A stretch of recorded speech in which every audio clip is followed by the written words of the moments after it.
On Saturday morning, August 19, 2017, Norberta Graywin watched her 22-year-old pregnant daughter, Savannah, struggle to climb the stairs to her third-floor neighbor's apartment.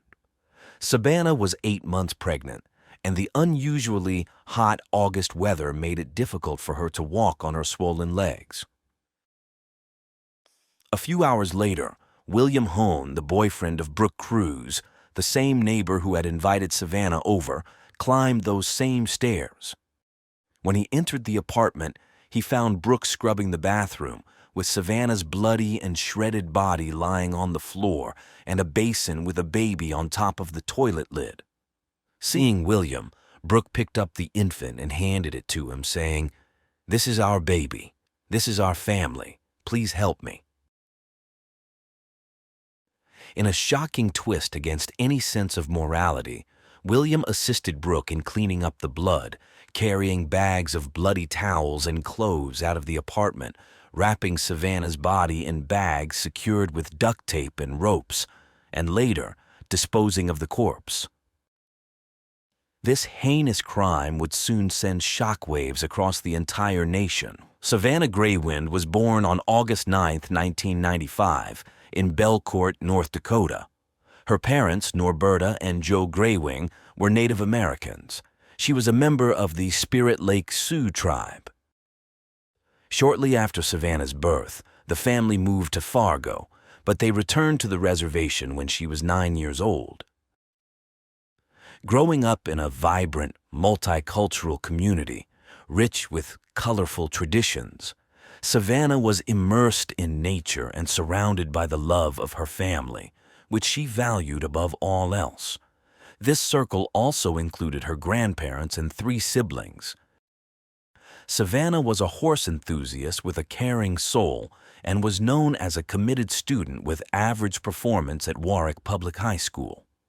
It was during her studies there that she met Ashton Matheny, who, like her, was a member of the Spirit Lake Sioux tribe. Their romance quickly blossomed, and by 2010, they were certain they had found the love of their lives. Though they dreamed of starting a home together, it was still early.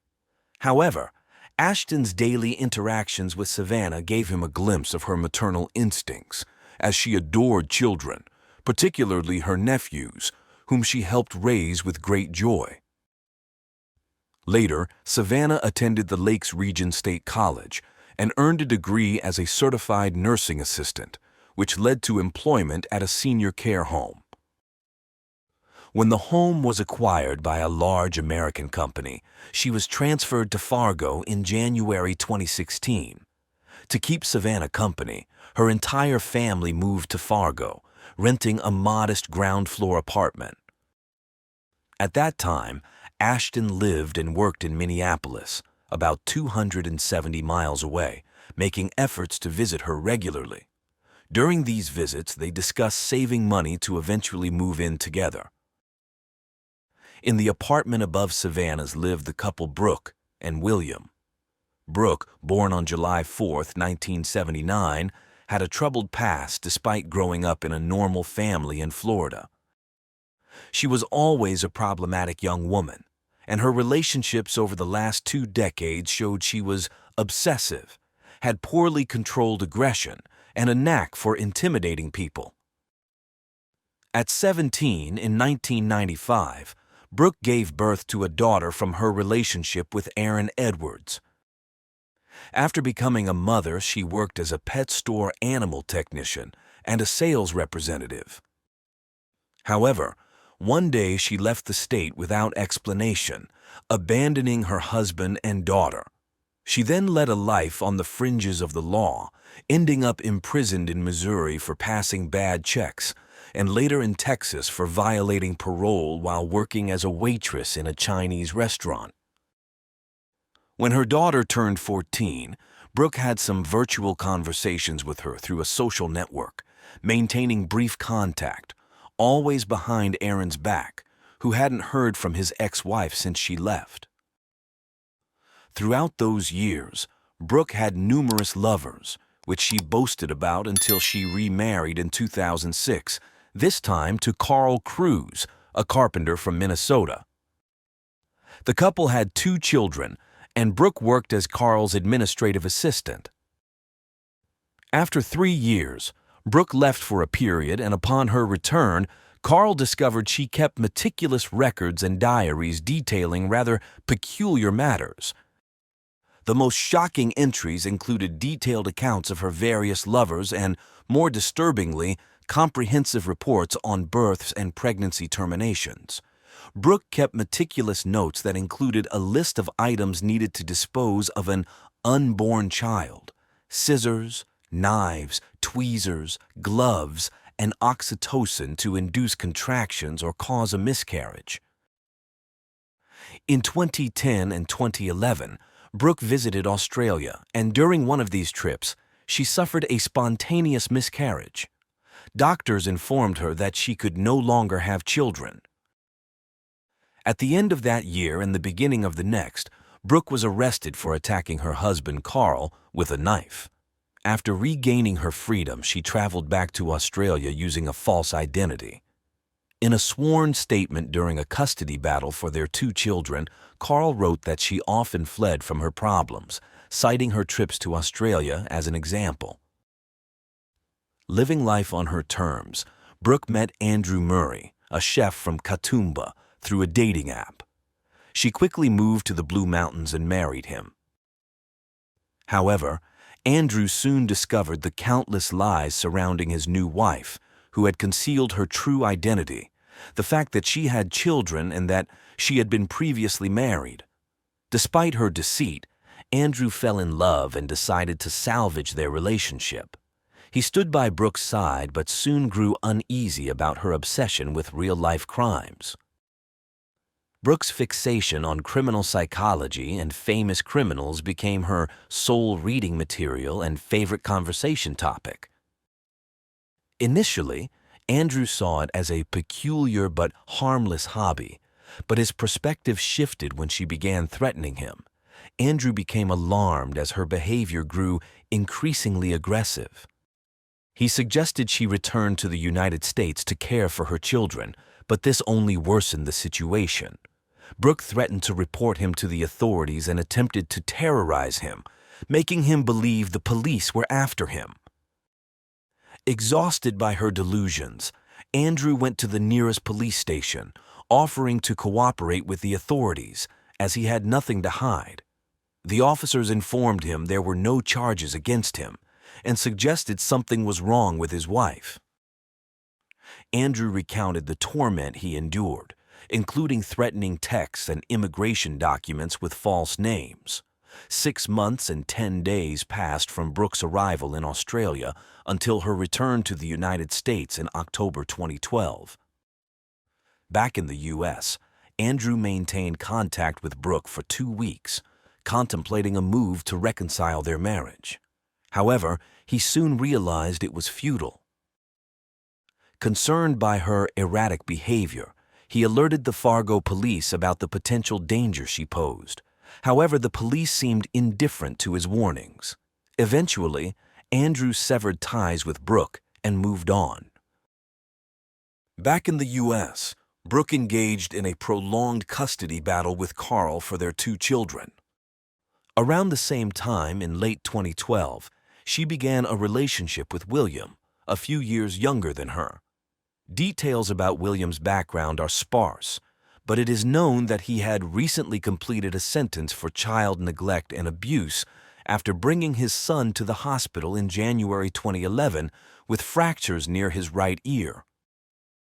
The whirlwind romance led Brooke and William to move into an apartment in the same Fargo building where Savannah's family lived. William, blinded by what he believed to be an unbreakable love, dreamed of building a home and family with Brooke. Although Brooke initially reciprocated William's feelings, she hid her significant difficulties in conceiving. Meanwhile, Brooke faced the frustration of the court granting exclusive custody of her 2 children to her ex-husband Carl, while she only had visitation rights. Brooke made a living through temporary jobs, either in stores or various nursing homes. Over the months, her feelings toward William changed, as reflected in her diary. On December 23, 2014, she was diagnosed with anxiety at a Fargo medical center and was told she had post-traumatic stress disorder. To make matters worse, the following year, Brooke received a medical report about a growth in her gallbladder, darkening her mood even further. By that time, she wrote in her personal notes about a shadow that seemed to be consuming her true personality. Throughout that year and the next two, their relationship oscillated between routine calm and occasional conflicts. Given the tragic events that later unfolded, investigators believe Brooke was likely seeking a solution to fulfill her desire to be a mother again and to prevent William from leaving her. While Brooke's life seemed to be spiraling into chaos, Savannah and her boyfriend Ashton's relationship appeared increasingly promising. At the beginning of 2017, they received the wonderful news that they were expecting their first child. The family's jubilant reaction to the news only heightened the couple's excitement for their bright future. Ashton doubled his efforts to achieve their long-awaited independence and marriage. In the fall of 2017, the doctor informed them they would have a girl, filling them with joy. Around that time, their upstairs neighbor, with whom Savannah's family had only a courteous relationship, approached the pregnant young woman with an invitation to smoke an illegal substance. Savannah refused and immediately informed her family about the absurd proposal, especially given her advanced pregnancy. From that moment, Norberta and Joe, Savannah's parents, viewed Brooke and her boyfriend William with suspicion. Saturday, August 19, 2017, began like any other day. At 22 and in her 8th month of pregnancy, Savannah looked radiant but understandably tired. She eagerly awaited her baby's due date. Shortly after noon, Brooke called Savannah to her apartment for help with sewing, explaining she needed her to try on a dress. Despite her distrust, Savannah agreed to help. Once inside, Brooke became hostile, accusing Savannah of mistreating her cats. At 1:30 p.m., Ashton sent a message to Savannah, which went unanswered. Suddenly, the two women engaged in a physical fight and Savannah fell, hitting her head. The impact left her unconscious and Brooke took the opportunity to fetch a knife. Using the sharp object, Brooke performed a cesarean section without medical knowledge, driven by her desire to steal the baby. In excruciating pain, Savannah tried to rise and saw in horror as Brooke removed her baby and placed her in a bathtub. Without proper medical attention, Savannah was severely weakened from profuse bleeding, and soon after, her heart stopped. Worried for his daughter and suspicious of the strange neighbor, Joe knocked on Brooke's door but received evasive responses. The details of William's involvement in the crime vary, with investigators debating two scenarios. In the first, William arrived after Savannah's tragic end. In the second, upon discovering the bloody scene, William tied a rope around Savannah's neck to ensure she had no signs of life. According to the reconstruction of events, what is certain is that Brooke showed the newborn to William, declaring they finally had a family. William then cleaned the crime scene, gathering all evidence including shoes and blood-stained towels, and disposed of them far away. The couple discarded Savannah's body in the Red River on the outskirts of Fargo, near the Minnesota border. Meanwhile, Savannah's family, desperate after countless unanswered calls to her phone, reported her disappearance that same Saturday afternoon. Officers arrived at their home at 5 p.m. and, after a brief conversation with Norberta and Joe, learned where Savannah was last seen. They immediately went upstairs and knocked on Brooke and William's door. The initial visit by the police to the apartment revealed nothing suspicious, so they left. However, a few hours later, still with no news of Savannah's whereabouts, the officers returned to Brooke and William's apartment for further questioning. Meanwhile, investigators interviewed Ashton, whose alibi was corroborated the next day. Consequently, on Sunday, August 20th, 2017, the police visited the couple's residence for the third time. Despite Brooke and William sticking to their story and no incriminating evidence being found, the officers left empty-handed once again. Ashton took matters into his own hands, dedicating every moment to informing locals about the case and asking for their help in finding Savannah. During those anguished hours, the soon-to-be father couldn't stop replaying his last conversation with his girlfriend in his mind, hoping to find a logical explanation for her mysterious disappearance. Determined to follow the only viable lead, the timeline of events, the police took William to the station for an interview. He did everything he could to handle the situation. Meanwhile, back home, both he and Brooke had to care for the newborn, which involved buying necessities for feeding and clothing her.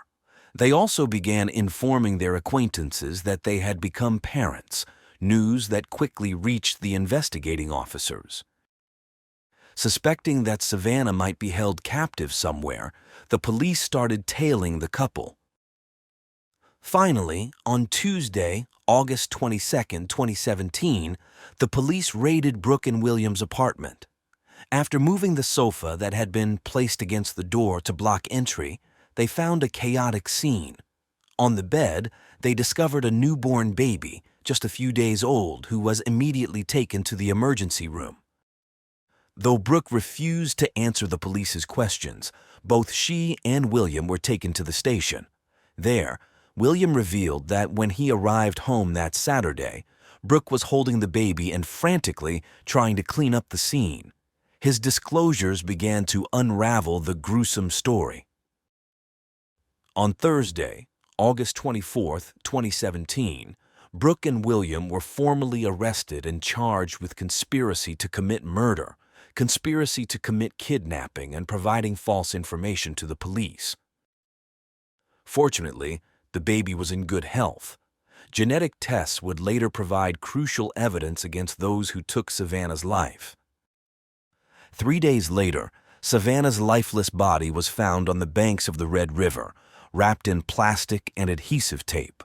The subsequent autopsy revealed she had been a victim of homicidal violence, though it was unclear whether she died from blood loss or airway obstruction. Genetic tests confirmed that the baby was indeed Savannah's.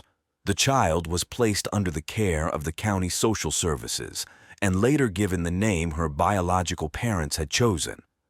Ashton shared an adorable photo of himself holding the baby on social media, a moment of overwhelming joy amidst the tragedy. A candlelight vigil in memory of Savannah was held on the evening of Wednesday, September 6, 2017. The following morning, Thursday, September 7, 2017, a funeral service took place at First Assembly Church. The funeral ceremony was open to the public, drawing nearly 1,000 mourners who joined Savannah's family and friends to pay their final respects amidst tears. Native American songs filled the air as Savannah, remembered as a kind and loving girl, was honored. The town's mayor offered words in memory of the late mother. Many attendees wore red shirts symbolizing not only Savannah's loss, but also the countless other Indigenous women who had met similar fates. After the service, a horse-drawn carriage carried Savannah's casket to the cemetery, followed by 10 horses, one of which was riderless.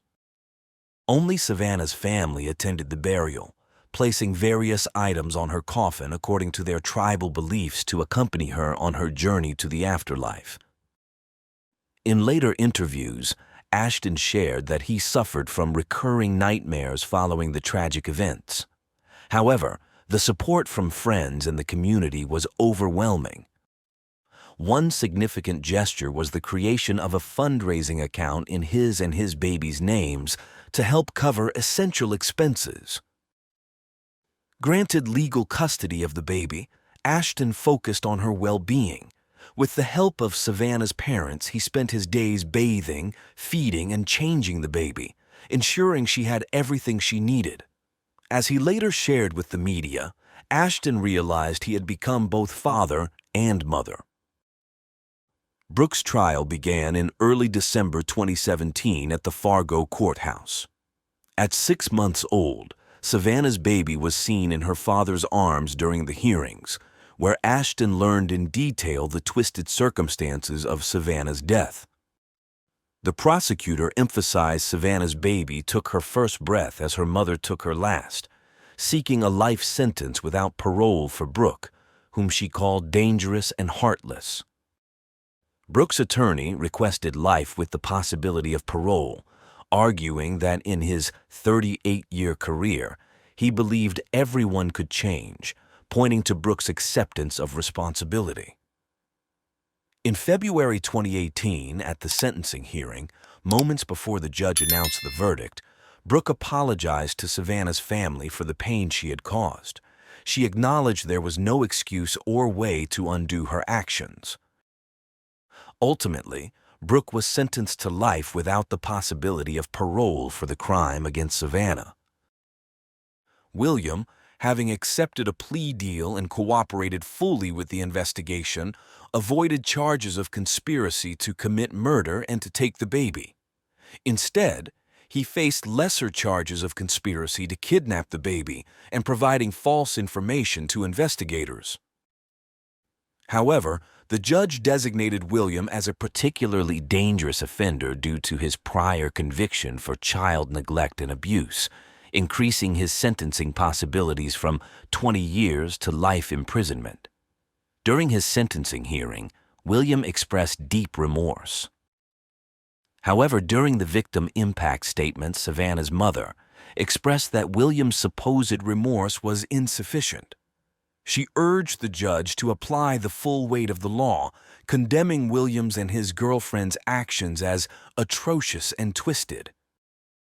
The judge heeded her plea, sentencing 33-year-old William to life imprisonment as a particularly dangerous offender. Despite this, he was given the possibility of parole. William later appealed his status as a particularly dangerous offender, and in August 2019, the North Dakota Supreme Court ruled that the designation was inappropriate. Consequently, a new sentencing was ordered. The second hearing took place on October 7, 2019. Although the judge disagreed with the decision, he aimed to be as severe as possible, sentencing William to 20 years in prison. Beyond the court and complex judicial processes, Savannah's loved ones strove to regain a sense of normalcy, especially because they believed that Savannah's baby deserved a full life, not one overshadowed by grief. For Ashton, every moment with his daughter was particularly precious after surviving such a nightmare.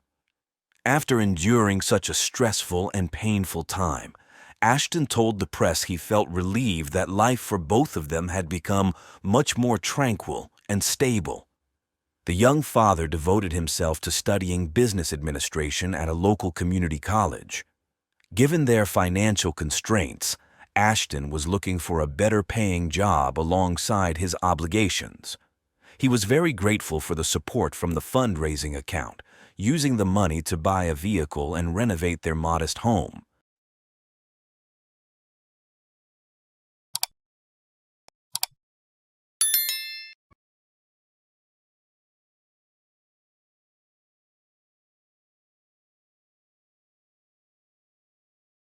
October 15th, 1981. A serene evening turned into a nightmare with a violent attack. The air was thick with tension as a young life was brutally cut short. Her cries for help echoed. The woman's pantyhose were tightly wrapped around her neck, a grotesque symbol of the ferocity of the assault. She was sexually assaulted, and her struggle for life was a desperate one. Her death was agonizingly slow. In the years that followed, Sasha Stone, who lost her mother at the age of 4, embarked on a long and arduous search for answers. Sonia Herok was born on May 27, 1951, in Quebec, eastern Canada. Little is known about her early life and home environment. The first notable events in her life trace back to her teenage years when she met David in Montreal. The two fell deeply in love, according to stories from that time.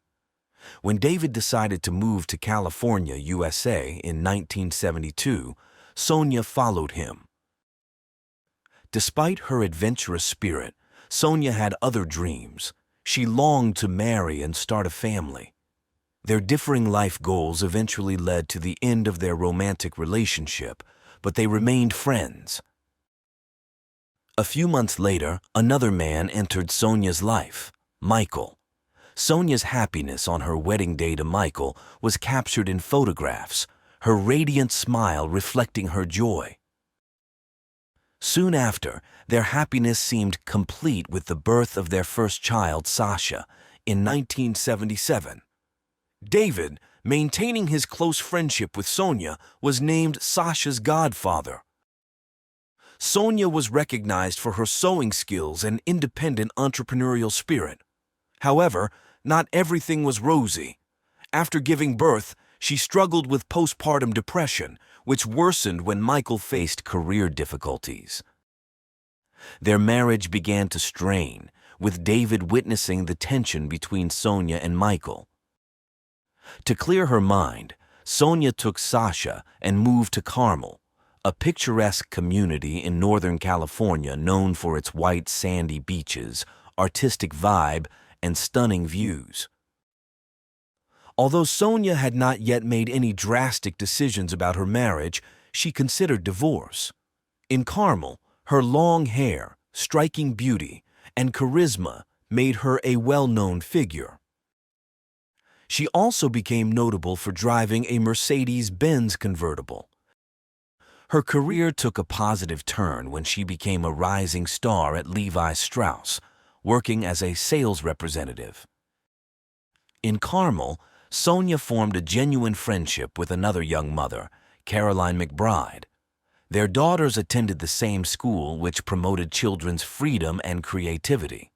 This nurturing environment allowed Sasha and her friend to grow up happily. Around this time, a new family moved in across the street from Sonia and Sasha. The family consisted of Jean and Walter and their son, Michael Scott, known as Scott. Scott, 25, was studying photography at the Monterey Peninsula Community College. His volatile personality and poor manners made him a notorious figure in the neighborhood.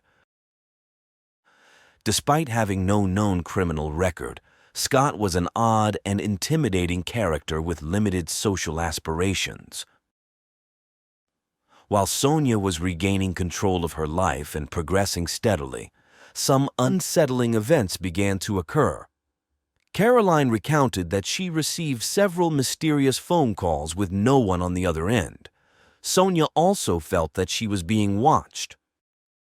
One night in mid-September 1981, Caroline was visiting Sonia when they heard heavy footsteps outside the window. According to Caroline, Sonia did not know her neighbor Scott.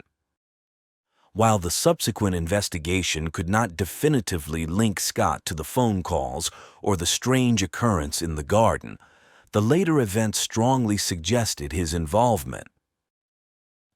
In the early hours of Thursday, October 15, 1981, Sonia dropped Sasha off at school and then returned home. It was then that Scott broke into her house. He managed to subdue her. The young mother, only 30 years old, fought valiantly against her attacker. Unfortunately, Scott overpowered her and soon assaulted her. Using Sonia's own stockings, he strangled her and fled the scene. Around midday, Caroline knocked on her friend's door multiple times. Worried by the lack of response, she opened the door and what she found would be etched into her memory forever. Just a few feet from the living room, she saw Sonia's partially clothed body on the floor, stockings tightly wrapped around her neck. Her purse was nearby, its contents scattered on the floor. Caroline got into her car and drove through the neighborhood, screaming for help, thinking the attacker might still be inside Sonia's house. Emergency services contacted the county sheriff's department, and Detective Williams was one of the first to arrive at the scene. Along with obvious signs of forced entry and struggle, the detective noted a significant detail on the victim's body, a broken ring fingernail, suggesting she had scratched her attacker. Initially, the detective could not identify the object around her neck, but later realized they were stockings. Detective Williams then interviewed Caroline, and immediately a suspect emerged. The detective quickly reached out to Michael Stone, informing him that he was the prime suspect without disclosing details. Unaware of the reason for police interest, Michael hurried to the station. He was told the terrible news upon arrival. Despite being cooperative, Michael's status as Sonia's ex-husband made him a natural suspect. However, Williams soon realized that pursuing this lead solely based on their relationship was unwise. News of the crime quickly spread through the community. Initially, residents of the picturesque coastal town were in disbelief, but soon a profound fear took hold. In a place where such a crime seemed unthinkable, trust among neighbors eroded. Detective Williams continued his investigation, which led him to focus on Sonia's neighbor, Scott. He approached Scott, who was injured, and claimed his injury was self-inflicted while cutting acrylic sheets in his backyard. Throughout the conversation, the officer noticed Scott's nervousness, stammering, and mumbling. These observations led the detective to consider Scott a potential suspect. These initial impressions were documented in an official report, which also included opinions gathered from interviewing various neighbors. When police spoke to Scott's parents, they learned he had given them a completely different explanation for his injury, claiming it resulted from a fight at school. To verify Scott's story, the police examined his workbench and the acrylic sheets, but found no bloodstains. When they interviewed one of his friends named Michelle, she initially said that Scott mentioned getting the scratch in an argument. Later, however, she confessed that Scott admitted being at the crime scene that morning. As authorities built their case against the prime suspect, Sonia's loved ones bid her a final farewell. The tragic actions of Scott left young Sasha bearing an unbearable burden. She suffered from night terrors and traumatic nightmares, often seeing herself as Little Red Riding Hood chased by a terrifying wolf. She would wake up screaming every night.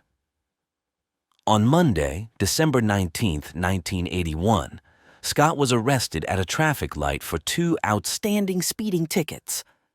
A detective from the Monterey County Sheriff's Office in California approached Scott's vehicle with a warrant for his DNA. Although Scott requested to speak with a lawyer, he denied him this right.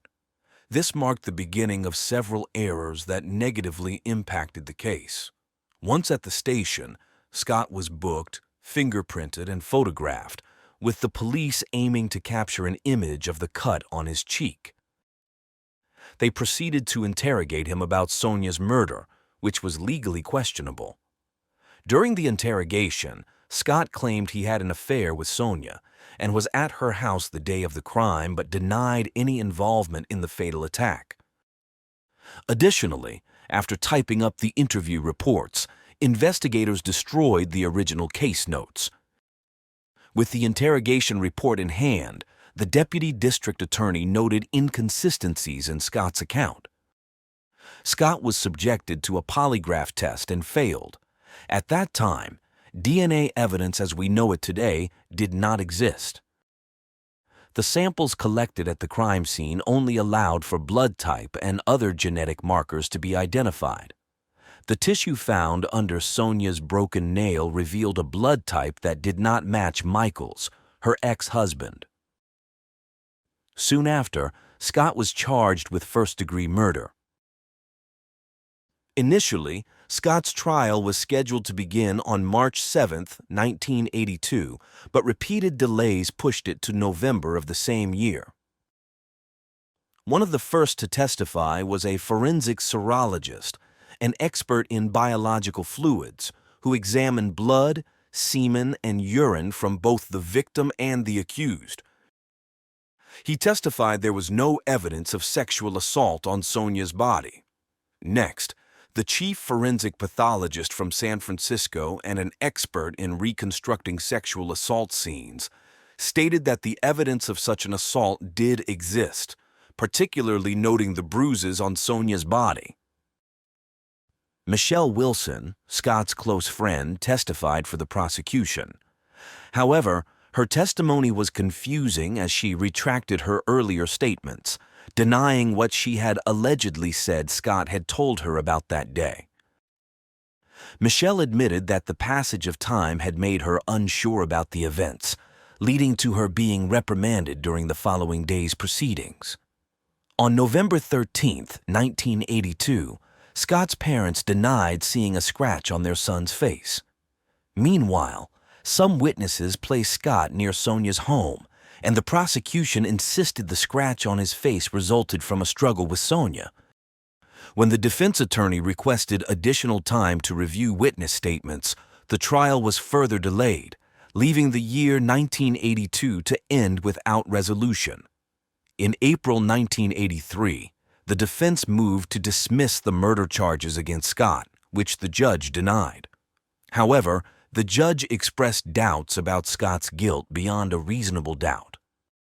On June 20, 1983, the judge criticized the investigators' procedures as unethical and illegal, pointing out that Scott was interrogated while in a psychologically weakened state. Consequently, he dismissed the murder charges against Scott. This was a significant blow to both the prosecutor and the police team. Scott seemed to have gotten away with it, but his relief was short-lived as he was brought to trial again in August 1983. As expected, he pleaded not guilty. 2 months later, the case was impacted once more by the initial haste of the police, who had interrogated Scott without honoring his request to speak with a lawyer. This time, a judge from the Montgomery County Superior Court invalidated the evidence obtained during Scott's arrest and interrogation, deeming it illegal. This allowed the defense to argue that their client had been harmed by what they called tainted evidence. During the hearing on November 17, 1983, neighbors provided varying accounts of Scott's whereabouts that day. An emergency physician from the local hospital testified that the laceration on Scott's face was consistent with a scratch from a fingernail. The credibility of the witnesses' reports negatively impacted the prosecution's case. Compounding the issue was the fact that the investigators' original notes had been destroyed. There was no way to verify what was said and what the officer had noted, making it impossible to contrast with the typewritten statements. The defense attorney pointed out discrepancies between the typewritten statements and the witnesses' testimonies on the stand. On November 24, 1983, Scott claimed he had been playing softball the day of the crime. Apparently, none of his softball teammates were contacted. 2 weeks later, when the jury failed to reach a unanimous verdict, the judge declared a mistrial. Scott, visibly relieved, spoke to the press outside the courthouse, stating that he was not surprised by the decision as he had always maintained his innocence and felt he had been falsely accused. Following the 2 judicial setbacks, the prosecutors dismissed the case, concluding that the available evidence was insufficient for a conviction. Scott then lived as a free man, finding work as a forklift operator for a well-known American retailer of tools and home goods. In 2007, he also secured employment as a school bus driver for the Salinas Unified School District. Simultaneously, he coached Little League Baseball, earning the affection of both the children and their parents. He continued living in the area, becoming a father and grandfather, and was never accused of another crime. In stark contrast, Michael, Sonia's ex-husband, became the focus of public suspicion in the absence of a convicted culprit. This scrutiny led Michael to leave the country and move to Canada.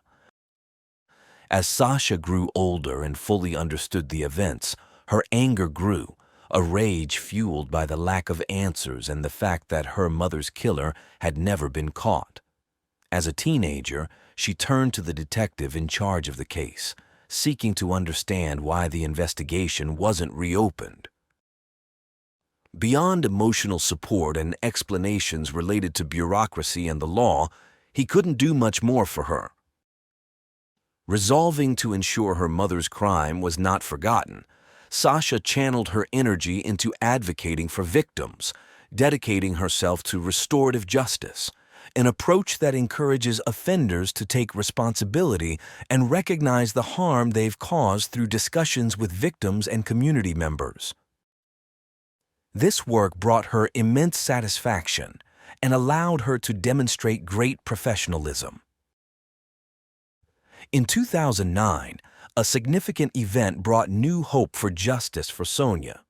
With the detective of the case retired, a new detective was assigned to the case. By then, investigators had a tool unavailable in the 1980s, DNA testing. The following year, a forensic expert from the California Department of Justice began testing old samples, including the blood found under Sonia's nails. The sample yielded a male DNA profile. The goal was to compare it with a sample of Scott's DNA, stored in small vials for nearly 30 years. However, at some point over the years, these vials had broken, spilling their contents into the envelope containing Sonia's nails. The material was so severely degraded that they could only generate a weak male profile from it. Although he believed Scott was the suspect, he wasn't entirely certain. To confirm this, they needed a new DNA sample from Scott. Lacking the necessary funds and resources, the county sheriff's office couldn't obtain it, and the case was shelved again in 2013. Many years passed without any progress until late 2020, when the county district attorney formed a task force focused on dozens of cold cases with available DNA evidence. A new detective was assigned to revisit Sonia's case. He dove into the old files and consulted past detectives to discuss the details. The deputy district attorney then collaborated with the detectives to re-examine all the evidence, deducing that some of it could now be tested with DNA technology that wasn't available when Scott was first tried. They discovered that Scott still lived and worked in the same county, and soon obtained a judge's order to collect his genetic material. The new DNA sample and the crime scene evidence were sent to the Department of Justice laboratory for analysis. The results revealed a conclusive match. Consequently, Scott, now 65 years old, was arrested at his home in Seaside and detained at the county jail on suspicion of murder. His bail was set at $1 million. The news shocked many residents, including students who had relied on his daily transportation services. The Salinas Unified School District faced scrutiny from anxious parents, understandably outraged that one of their bus drivers was allegedly involved in such a heinous crime. Swiftly, the district initiated the process to place Scott on administrative leave. Upon hearing of the arrest, Sasha, then 44 years old, was overwhelmed with happiness at the prospect of long-awaited justice. Scott's new trial began on January 30th, 2023. Although it was expected to last several weeks, it concluded in just 8 days, ample time for the defense to thoroughly cross-examine all witnesses. Scott's fate was sealed on Tuesday, February 7th, when, after nearly 6 hours of deliberation, the jury convicted him of first-degree murder. They also found true a special circumstance allegation that the crime occurred during the commission or attempted commission of a rape, making him eligible for a life sentence without the possibility of parole. Victim impact statements included heartfelt words from Sasha and her father, Michael Stone, who spoke about how the crime had profoundly affected their lives. In April 2023, Sasha took the stage as an inspirational speaker at the National Crime Victims' Rights Week ceremony in Salinas, California. Speaking to a crowd that included many who had lost loved ones to violence, she painted a realistic picture of the impacts of trauma and violent crimes. Sasha emphasized that overcoming such devastation required developing inner strength, resilience, humility, compassion, grace, generosity, and forgiveness. She concluded her speech by paying special tribute to her mother, who remained her motivation for her work. 2 months later, on June 12, 2023, Michael Scott, 67, was sentenced to life without the possibility of parole for the 1981 murder of 30-year-old Sonia Herok. Although the detectives never had the chance to meet Sonia, finding her killer more than 4 decades later meant a great deal to them. As the first detective in charge of the case, he had wrestled with the ghosts of not strictly adhering to the law, feeling a debt to Sasha, whose pain had always stayed with him in some way. Now, he was certain he had done everything possible to deliver the justice Sasha so fervently sought.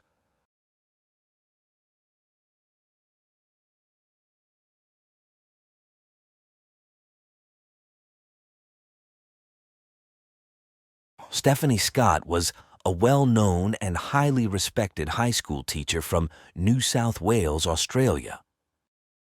On Easter Sunday in 2015, she had gone to school to prepare for her upcoming classes. Later that afternoon, as she was leaving, she was ambushed from behind and forced into a storage closet where a grisly, callous, and disturbing crime unfolded. But the most shocking part was yet to come. As police soon discovered, the crime hit much closer to home than anyone could have anticipated. Evidence revealed that Stephanie knew her attacker.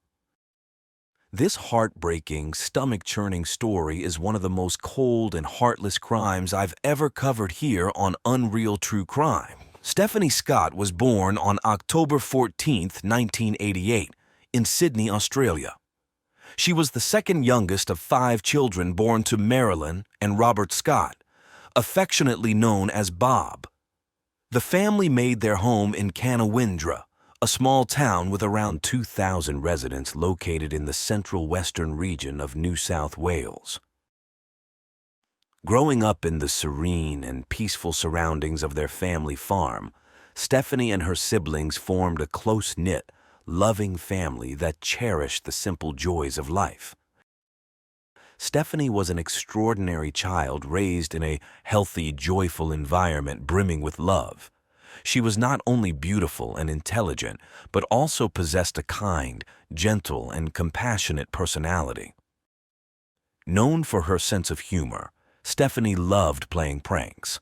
Her loved ones described her as noble, affectionate, and down-to-earth, always willing to lend a helping hand. Putting others before herself was a fundamental aspect of her character. With her infectious joy and radiant smile, Stephanie could brighten anyone's day. Even from a young age, she displayed wisdom beyond her years, listening without judgment and offering the best advice. Her empathy and ability to inspire were remarkable, and she despised cruelty, especially towards children and animals. As a teenager with a keen sense of fashion, she became a role model for her peers. After finishing primary school, Stephanie attended the high school where her father worked. It was there that she met Aaron Leeson Woolley, a charming classmate who shared her passion for football. They quickly became friends and both took part-time jobs at a local supermarket. Spending so much time together, Aaron became like a member of the Scott family.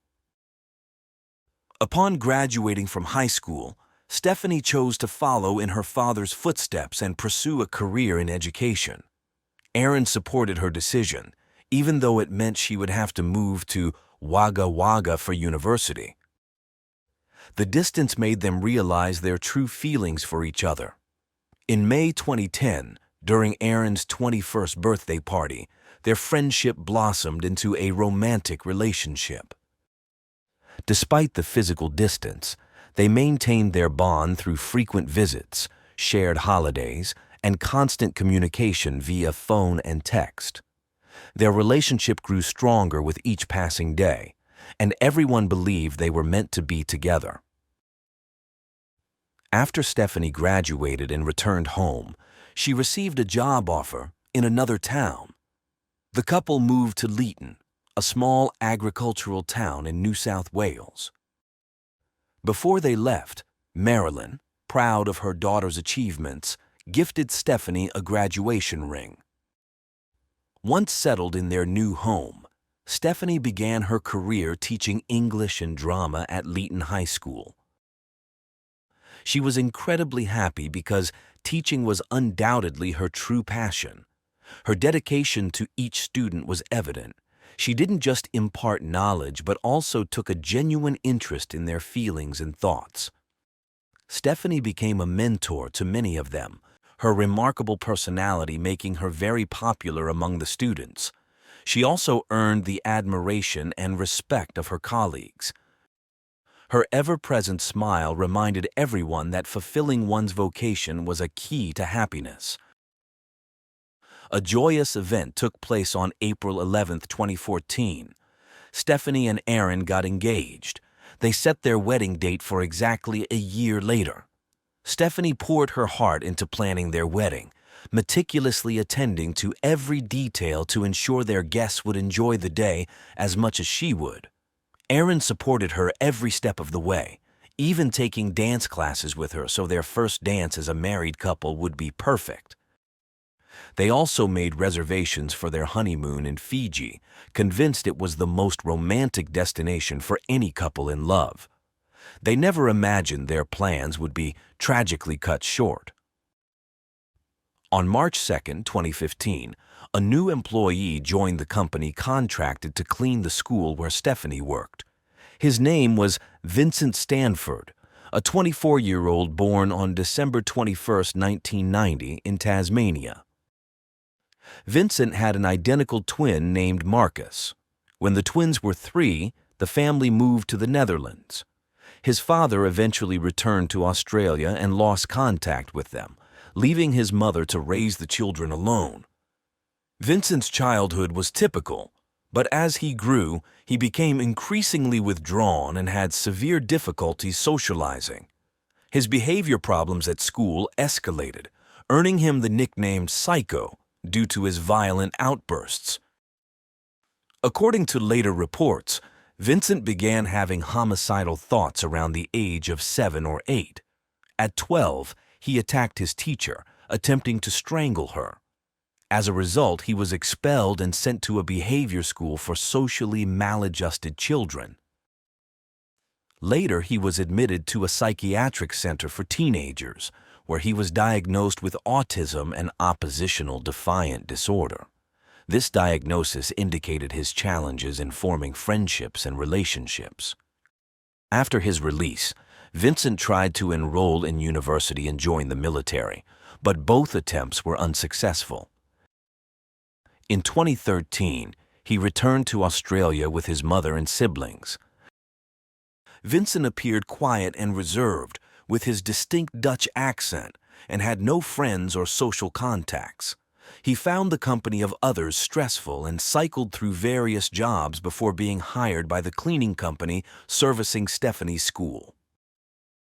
Vincent's troubling behavior soon resurfaced. Unbeknownst to anyone, he began watching female students during lunch and secretly in the bathrooms. He fixated on a 12-year-old girl, stalking her both inside and outside school, taking daily photographs and documenting her movements in a notebook. He seemed to be planning to abduct her. It was later discovered that he also stalked 2 women working in nearby shops.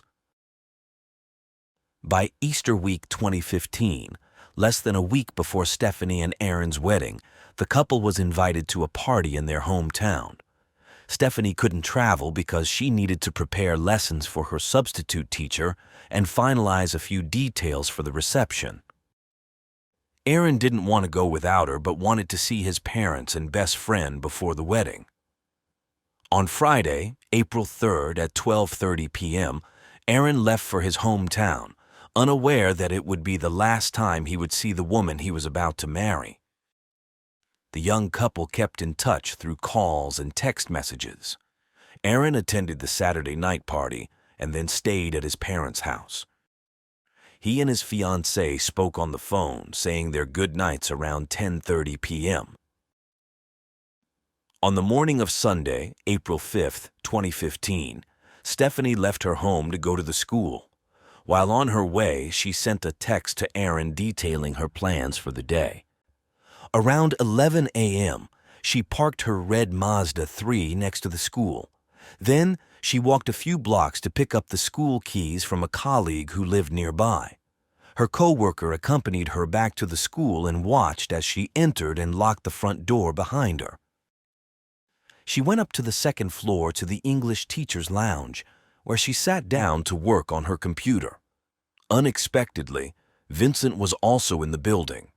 Hearing noises, he passed by the lounge and saw Stephanie for the first time. Despite working there for over a month, he had never met her and had no idea she would be there.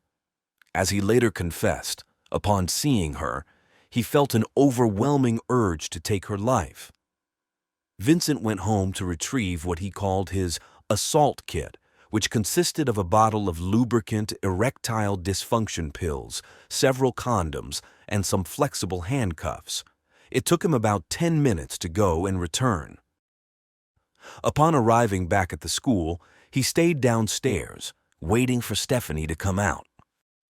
Around 1 p.m., Stephanie sent an email to the bus driver who would transport the wedding guests from the ceremony to the reception hall, confirming that she had made the final payment to secure the service. An hour later, she finished her work, turned off her laptop, and packed up to leave. She retraced her steps back to the main entrance, walking down the corridor towards the large metal gate. Almost there, she encountered Vincent. She smiled and wished him a happy Easter. As she was taking her keys out of her bag, Vincent grabbed her from behind and covered her mouth with his hand. Terrified, the 26-year-old tried to scream for help and kicked and scratched, trying to escape. But he overpowered her and dragged her down the hallway into a dark photo development room. Once inside, Stephanie tried to flee, but Vincent violently pushed her to the floor.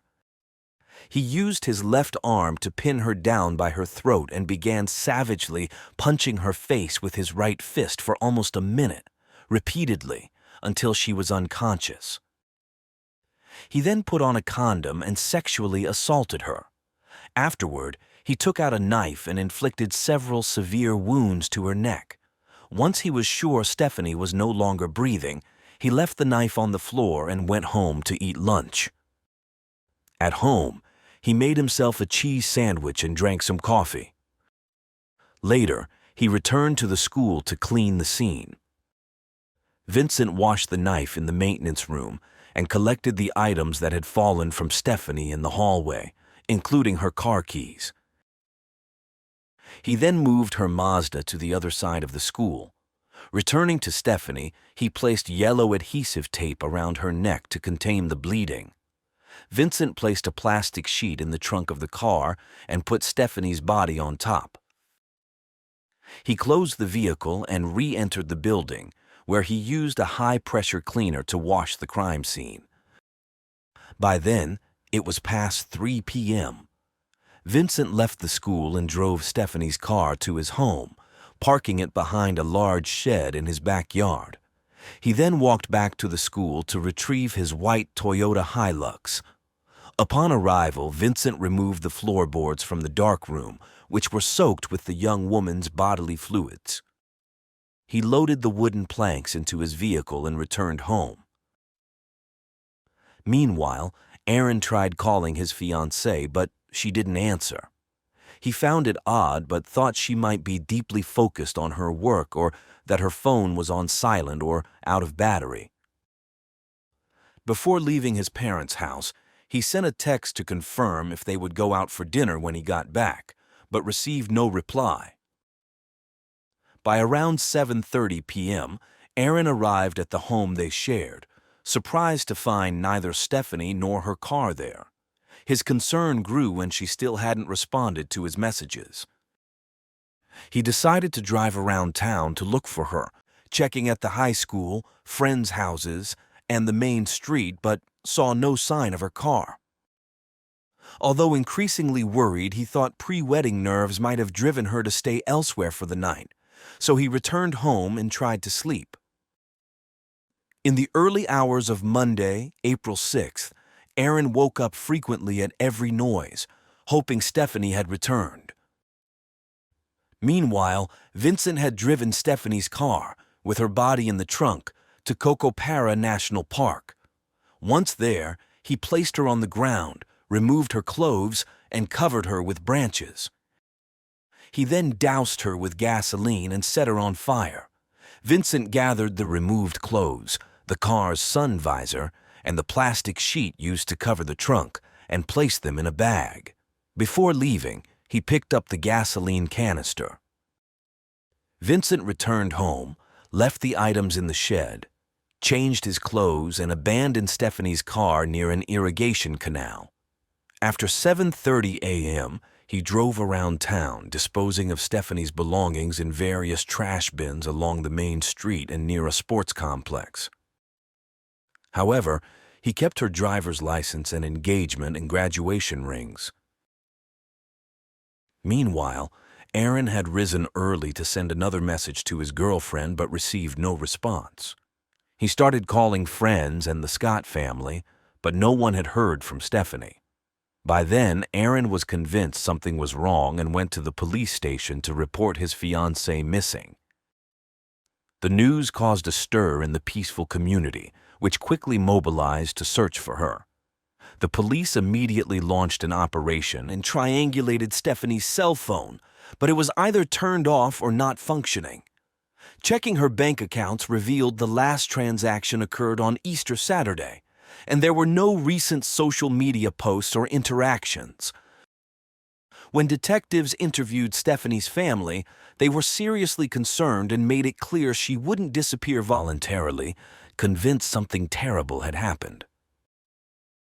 At 8 a.m. on April 7, 2015, the police requested information via social media and the press. The case quickly garnered extensive coverage. A distraught Aaron appeared on television, pleading for his fiancée to call him. Detectives visited the high school searching for clues and inspected Stephanie's classroom. They checked the alarm system to confirm the time she had deactivated and reactivated it, establishing the duration she had been on the premises. Forensic services and a K-9 unit also arrived to search for evidence not immediately visible. By late Tuesday afternoon, a large group of Stephanie's family and friends gathered, desperate to enter the school, fearing she might be held captive on the grounds. The police convinced them not to force entry.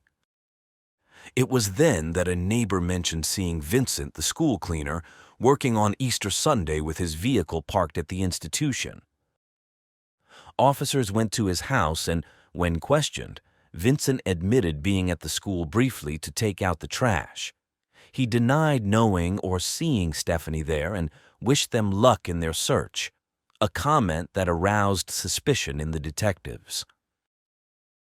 The next day, April 8th, they decided to question him again. Since Vincent wasn't home, the police asked his mother to tell her son to contact them. Vincent had gone to the post office to mail a package containing Stephanie's rings and license to his brother. He then texted his brother to ask him to keep the package safe. By around 11 a.m., Vincent arrived at the police station and gave a statement to the detectives. He claimed he had been cleaning the school all weekend and hadn't seen anyone else there, except for some skateboarders who were later identified and interviewed. He added that he went to a supermarket afterward to buy food.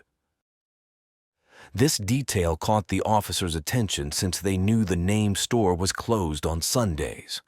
They contacted the store manager, who confirmed they were closed for Easter. An hour later, a special task force was activated to investigate the suspicious disappearance of the teacher. The team was composed of specialized agents and was implemented when cases became complex in Australia. The first thing the agents did was interview Vincent's employer, who told them that all his workers had time off for Easter, so Vincent shouldn't have been at the school those days. Detectives then called Vincent to confirm the supermarket story. He repeated his false account, making him the prime suspect. At 6 p.m., the detectives arrived at Vincent's residence. He wasn't there, but his mother and brother were. His mother consented to a search of the house. In Vincent's room, they found a set of keys on a red and white cord matching the description of the keys given to Stephanie by her colleague to access the school. They also found an empty condom wrapper and some unopened ones on the floor. Outside, they noticed fresh tire tracks leading from the front of the house to the backyard that didn't match Vincent's truck. At the end of the tracks, they found a used condom and yellow tape, prompting the agents to declare the area a crime scene. Vincent's family was escorted to the police station. Meanwhile, Vincent had returned to the location where he had abandoned Stephanie's body, taking photos. As he later revealed in an interview, he returned to see if she was still there or if wild animals had taken her. Unbeknownst to him, a group of Boy Scouts camping in the park had taken a photo at 5:34 p.m. that day, which would later be crucial. When Vincent returned home, he told the detectives he had been taking photos. A digital camera was on the passenger seat of his truck, and in the back were wooden planks with reddish stains. The vehicle was confiscated, and detectives asked Vincent to accompany them to the police station. Upon turning on the camera, the investigators saw the first image, burnt human remains in a bush, resembling a woman's body. At the station, Vincent continued denying any contact with Stephanie or her car. Although not yet under arrest, the conversation was recorded with his consent. They questioned Vincent about the various scratches on his face and right forearm. He explained that a week prior, he had hit his head and collided with tree branches. As for the photos found on his camera, Vincent claimed they were from a horror movie he downloaded from the internet because he found them amusing. After the interview, Vincent was placed under arrest and given the opportunity to speak with a lawyer, which he declined. However, he agreed to undergo several forensic tests, including a medical examination of his injuries with photographs and measurements, as well as nail scrapings and a mouth swab for DNA analysis. Once the results were in, the investigators had no doubt. Vincent was charged with the crime against Stephanie Scott, denied bail, and taken to jail. When Vincent's brother learned of his brother's arrest, he opened the package and found Stephanie's driver's license and photographed it before burning it. He kept the rings, awaiting further instructions from Vincent. The detectives analyzed Vincent's truck. The GPS system had recorded a trip to Cocopara National Park, and material found on the wheel arches indicated the vehicle had traveled on a gravel or dirt road. Additionally, a closed condom and a cell phone were discovered under the passenger seat. The stains on the wooden planks recovered from the truck were confirmed to be biological fluids matching Stephanie's genetic profile. On the morning of April 9, 2015, the police notified the Scott family of Vincent's arrest and the charges against him, including the photos found on his camera. They withheld the fact that the remains were burnt. However, the information about the burned body leaked to the national media, devastating Stephanie's loved ones. That same day, at 9:30 a.m., a car matching the description of Stephanie's car was found. The area was declared a crime scene, and the vehicle was taken for forensic analysis. Specialists found traces of fluids in the trunk and on the rear bumper, which matched Stephanie's DNA. There were also traces of Vincent's genetic code. A subsequent thorough forensic examination of the Stanford residence uncovered the plastic used to cover the Mazda's trunk and an empty gasoline can behind the shed. Inside, they found Stephanie's keys, a red bra identified by her family, and the sharp weapon used to kill her. In a closet, they discovered a bottle of lubricant, several condoms, and flexible handcuffs, all stained with the victim's blood. They seized a computer from Vincent's bedroom, which was later examined by the Electronic Evidence Unit. The hard drive contained numerous images of crimes, sexual assaults, and other disturbing content involving animals, as well as bomb-making materials and surveillance photos and videos of women and students. They also found that Vincent had spent the early hours of April 5th searching the internet for information about knives and had previously researched about abducting women and teachers. Additionally, he had looked into leg cuffs and made an online purchase of flexible handcuffs and a dagger-style knife. At 8 a.m. on April 10, 2015, a witness came forward at the police station, reporting that around 4 p.m. on Monday, they saw a vehicle resembling Vincent's parked by the main irrigation canal. The man said he saw someone throw a laptop into the water before running back to the truck and leaving. The next day, police divers retrieved the device. Forensic technology specialists dried it quickly, downloaded its contents, and confirmed it belonged to Stephanie. Despite police efforts, Stephanie's body remained missing. News outlets published photos of Vincent's vehicle, urging anyone with information to contact the police. The scouts who had been in Cocopera National Park on April 8th responded to this call.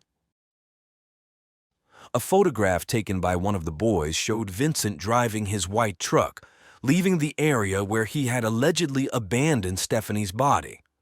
Thanks to this lead, near 5 p.m. on April 10th, the day before Stephanie's scheduled wedding, police found charred human remains in a narrow scrubland strip in the park, near a road. Upon analysis, the body was identified as that of the missing teacher. On what should have been Stephanie and Aaron's wedding day, April 11, 2015, Vincent requested to speak with the lead investigator. Vincent finally confessed to the crime, stating that he had gone a bit crazy and felt an overwhelming urge to take Stephanie's life. He admitted to hitting her about 40 times but offered no reason or emotion behind his actions, suggesting his mental problems had resurfaced. When asked why he had a knife with him, Vincent explained that he kept it in the cleaning room as a tool he had previously used to open something. On April 13, 2015, an autopsy revealed that Stephanie died from blunt force trauma to the head. She had hematomas on the right side of her face, a small laceration on her eyebrow, a fractured nose, and an eye injury consistent with severe impact. Additionally, there were 2 knife wounds on the right side of her neck, with the right internal jugular vein being severed, though no associated hemorrhage was found along the cut's path. On April 21st, Vincent was interviewed again to clarify the details of his confession and to locate Stephanie's rings. Vincent revealed that his brother Marcus had helped with the rings. The next day, after 1 p.m., Stephanie's funeral was held, attended by over 1,500 people, including family, friends, students, and community members. They gathered at the location where she was supposed to marry Aaron. Many wore black with a touch of yellow. Townspeople tied yellow ribbons to trees along the route to the funeral. Stephanie's family and friends shared beautiful tributes about her reflective nature and care for others. On May 9, 2015, Vincent called his twin brother Marcus, asking him to sell the rings. Marcus, in an act he later described as misguided loyalty, pawned them for $705 in Adelaide. In a subsequent phone call, Vincent instructed Marcus to buy a plane ticket to visit him in jail and give the rest of the money to their mother. Marcus followed these instructions and visited Vincent on May 20th.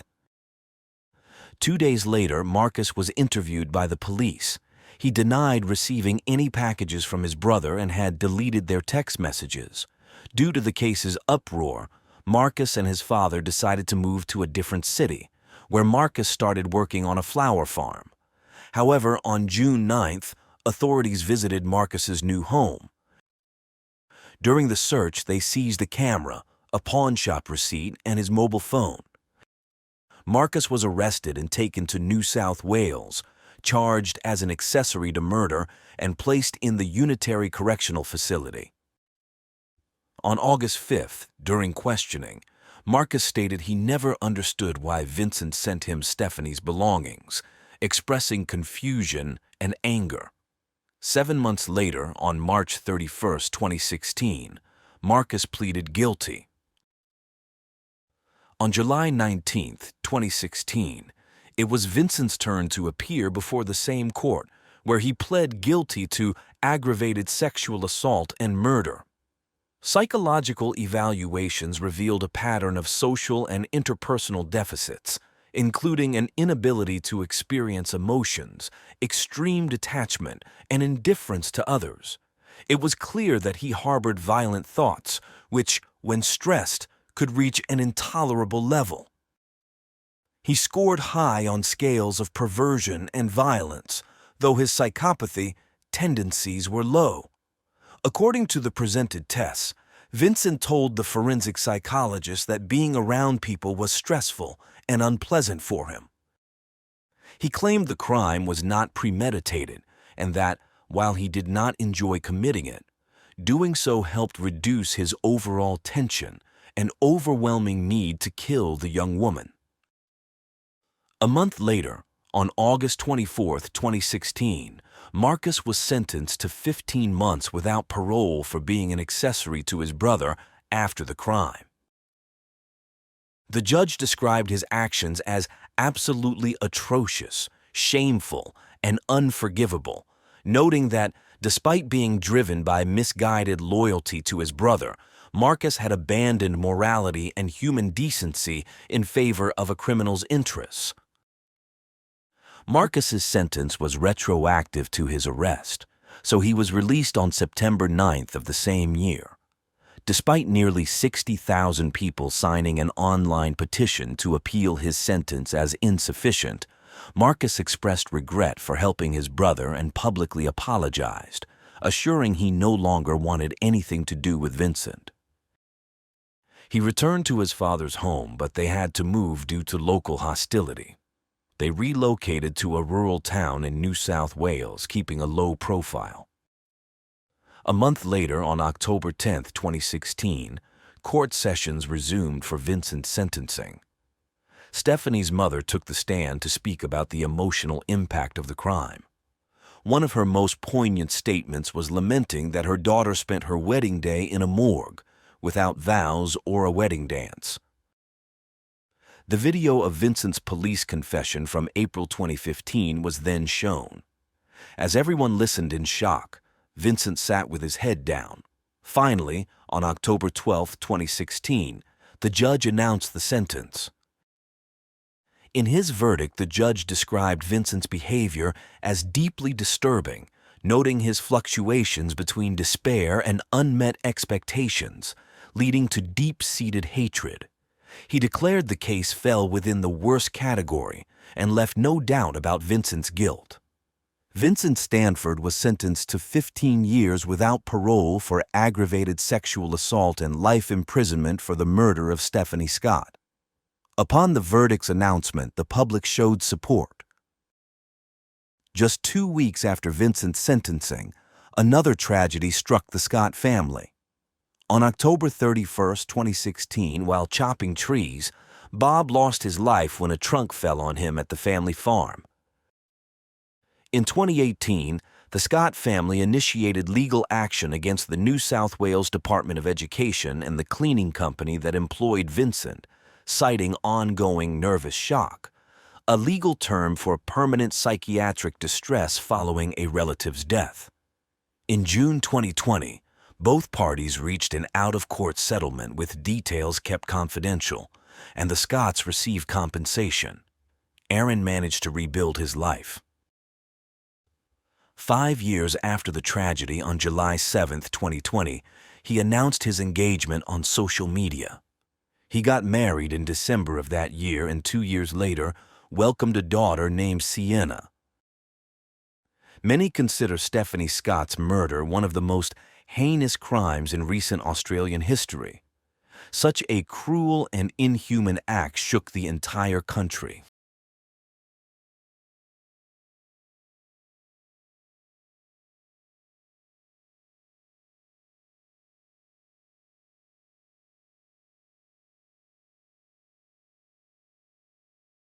A young son, a devoted brother, a first-generation Irish American.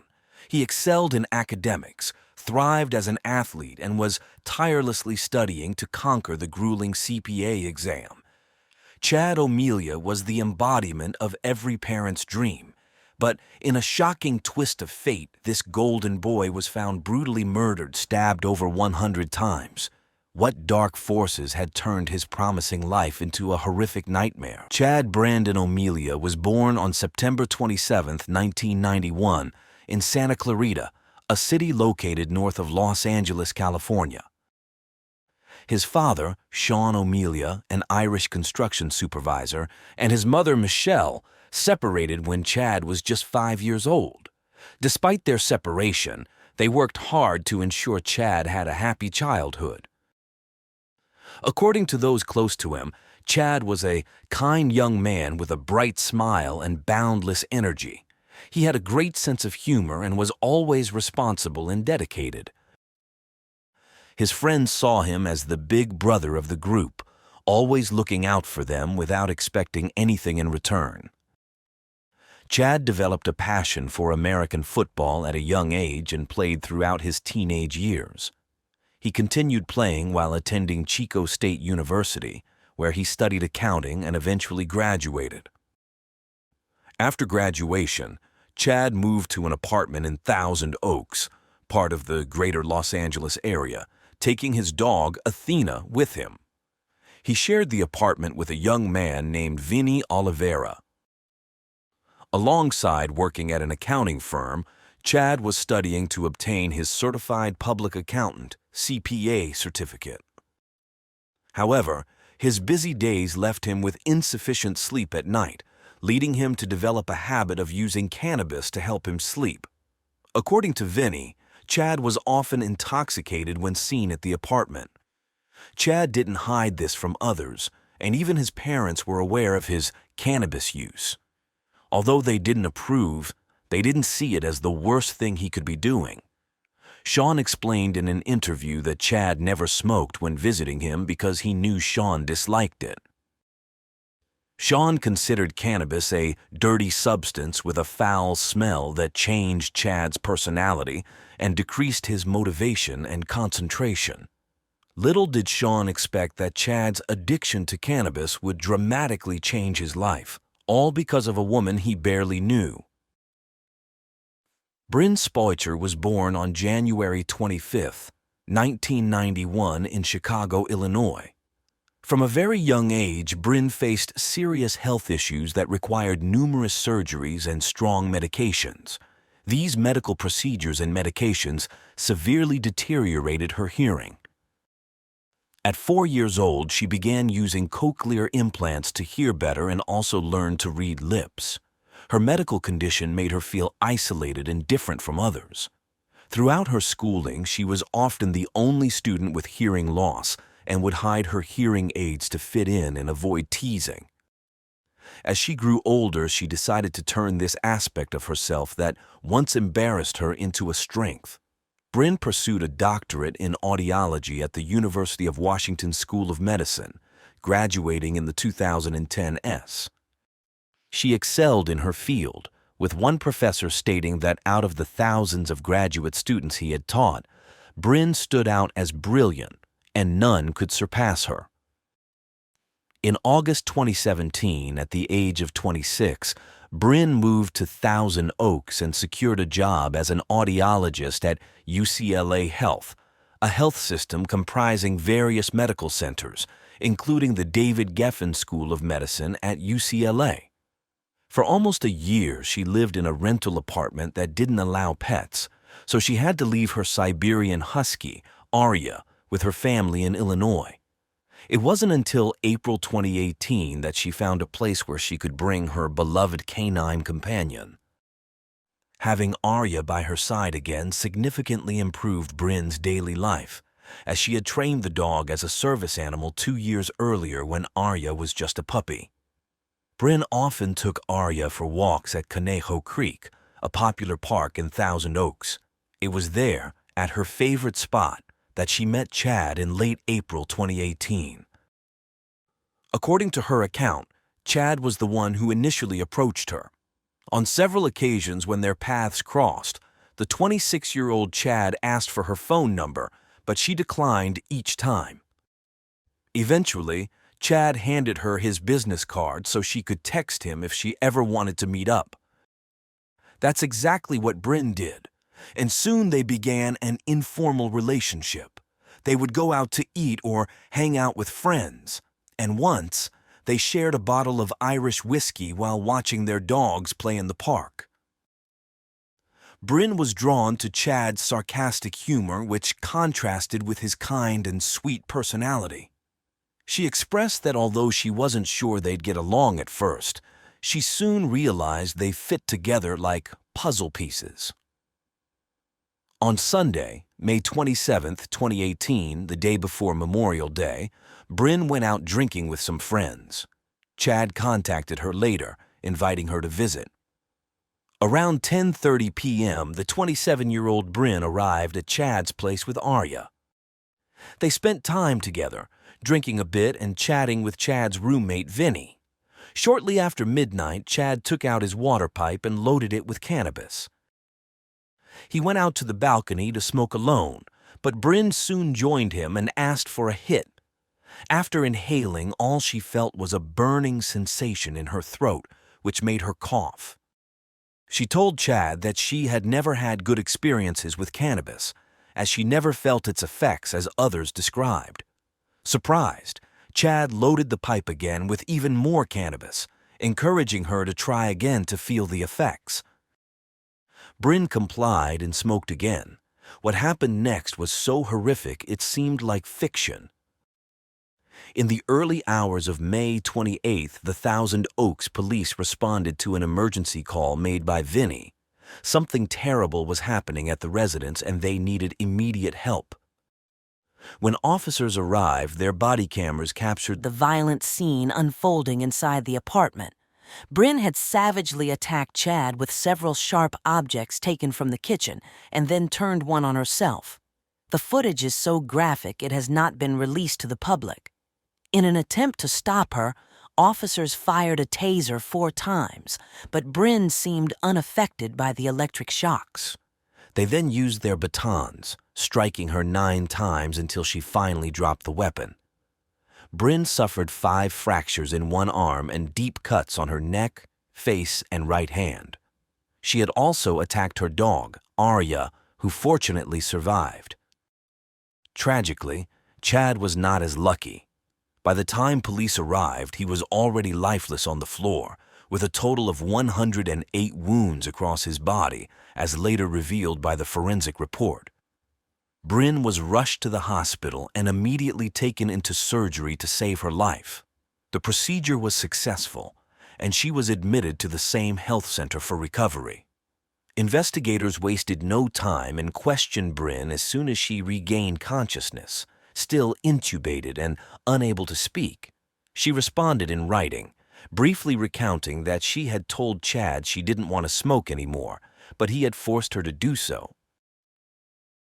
This response led detectives to believe that Bryn did not remember her actions, a revelation they decided to share with her a few days later. Once Bryn had sufficiently recovered from her injuries, she was arrested and charged with homicide. The aftermath of the incident impacted not only Bryn, but also her victim and their families. It was Chad's father, Sean, who had to break the tragic news to his ex-wife, Michelle. In an interview, the grieving father chose not to disclose how he delivered the news, as the memory was too painful to revisit.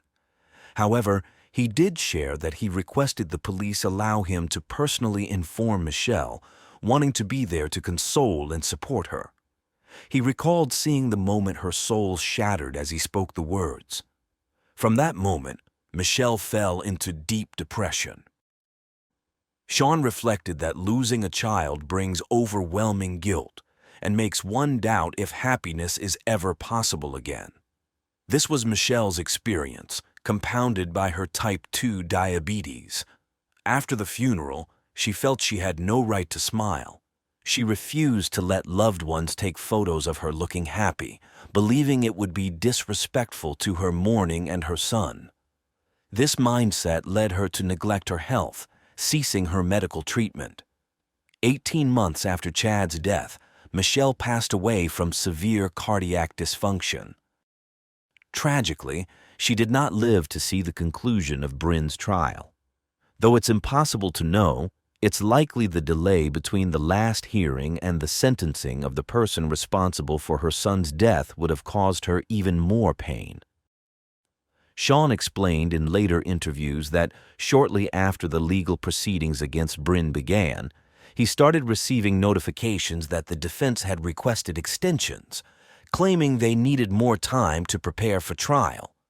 These messages arrived at least every 6 months. This situation dragged on for over 5 years, also impacted by the COVID-19 pandemic. Thus, the first trial hearing did not occur until November 9, 2023. During this initial proceeding, Bryn, fully recovered from her injuries, had the opportunity to testify before the jury and those present in the courtroom. The then 32-year-old woman, equipped with a real-time transcription monitor on both the witness stand and the defendant's bench, shared her story. Bryn recounted her life before describing the events of May 27, 2018. She stated that after encouraging her to smoke a second time, Chad got up to fetch the water pipe. Once loaded, he brought it to her face, insisting she inhale immediately to feel the effects. Bryn explained she felt she couldn't refuse him, admitting he hadn't used physical force, but his persistence frightened her. She revealed that Chad did not always exhibit the sweet demeanor others attributed to him, and that she had seen him in bad moods, which pressured her into compliance. According to Bryn, minutes later she began to feel as if they were trapped in a time loop. The conversation with Chad seemed to repeat endlessly, giving her a constant sense of déjà vu. She lost the ability to form coherent sentences, which caused her anxiety.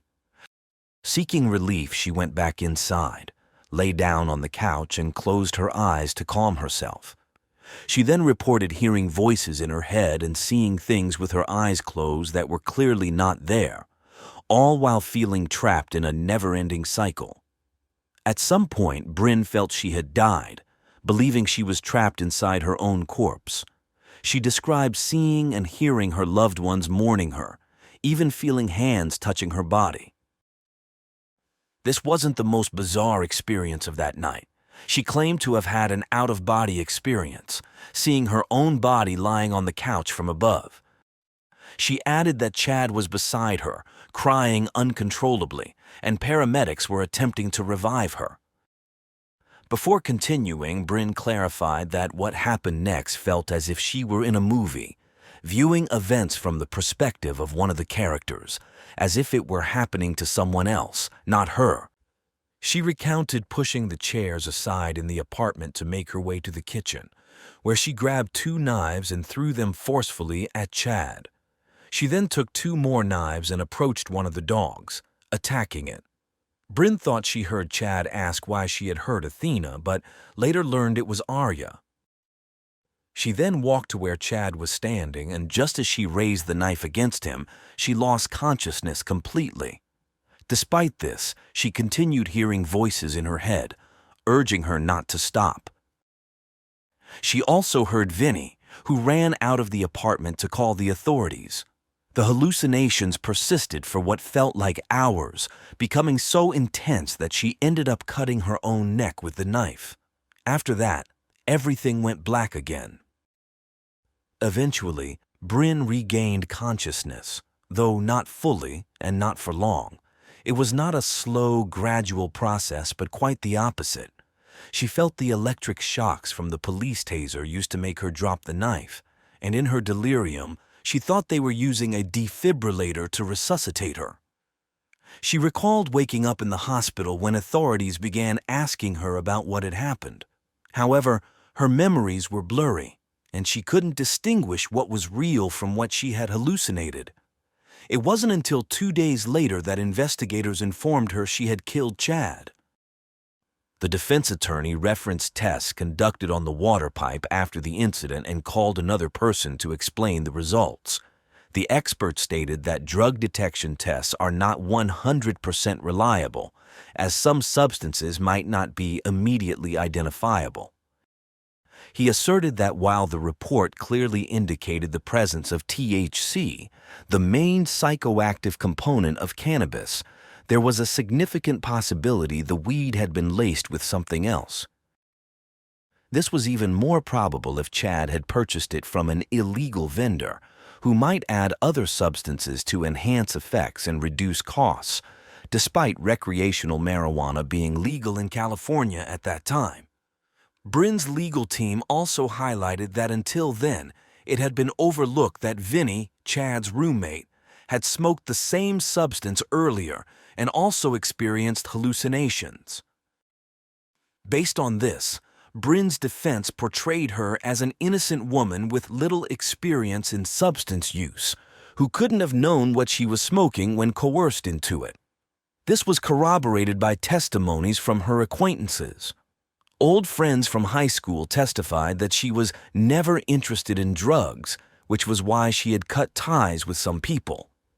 A 33-year-old woman named Amy Kerouic, who met Bryn in 2007, mentioned they bonded over shared interests in high school.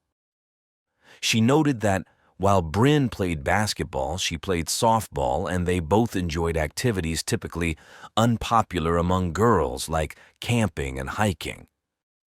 Bryn first smoked marijuana in 2014 when she started dating a man named Kevin, with whom she had a 3-year relationship. The couple took a joint to a mountain campsite in Washington and decided after smoking that it wasn't for them. Kevin, a personal trainer and ex-Marine, believed Chad could have coerced her into smoking that night. He explained that they broke up in 2017 when Bryn moved to California, but described her as carefree, charismatic, and pleasant. It was logical for the defense attorneys to base their strategy on these arguments, as California's penal code stipulates that individuals under the influence of drugs or alcohol are fully responsible for their actions unless they were forced or deceived into intoxication. Despite their efforts, the jury ultimately rejected this argument. The statement Bryn had given to the police while still hospitalized became the primary issue facing the prosecutor and the defense. The accused had initially provided a written statement confessing that she had voluntarily taken the second hit from Chad's pipe. She claimed this document had been concealed from the prosecution for a time. Moreover, in one of the hearings, the prosecutor unveiled new evidence that could potentially turn the trial around. She portrayed Bryn in a starkly different light than the defense did, supporting her argument with a series of text messages exchanged in 2018 between Bryn and several friends. In these communications, Bryn referenced getting so drunk that she had to miss work the next day and mentioned consuming cannabis-infused foods. This served as a basis for the prosecutor to question not only Bryn's original statement, but also all her testimonies. The prosecutor emphasized that Bryn had not mentioned to investigators or doctors that she had been pressured or intimidated during most of her interviews. Bryn responded to both allegations. She explained that she tended to exaggerate her experiences when talking to friends, but had never been so drunk as to black out or miss work due to a hangover. She added that she had only been late to work once after a night out drinking. Regarding the interrogations, Bryn stated she hadn't shared all the information with the police in each interview because she assumed the detectives already knew everything after repeating the same answers multiple times.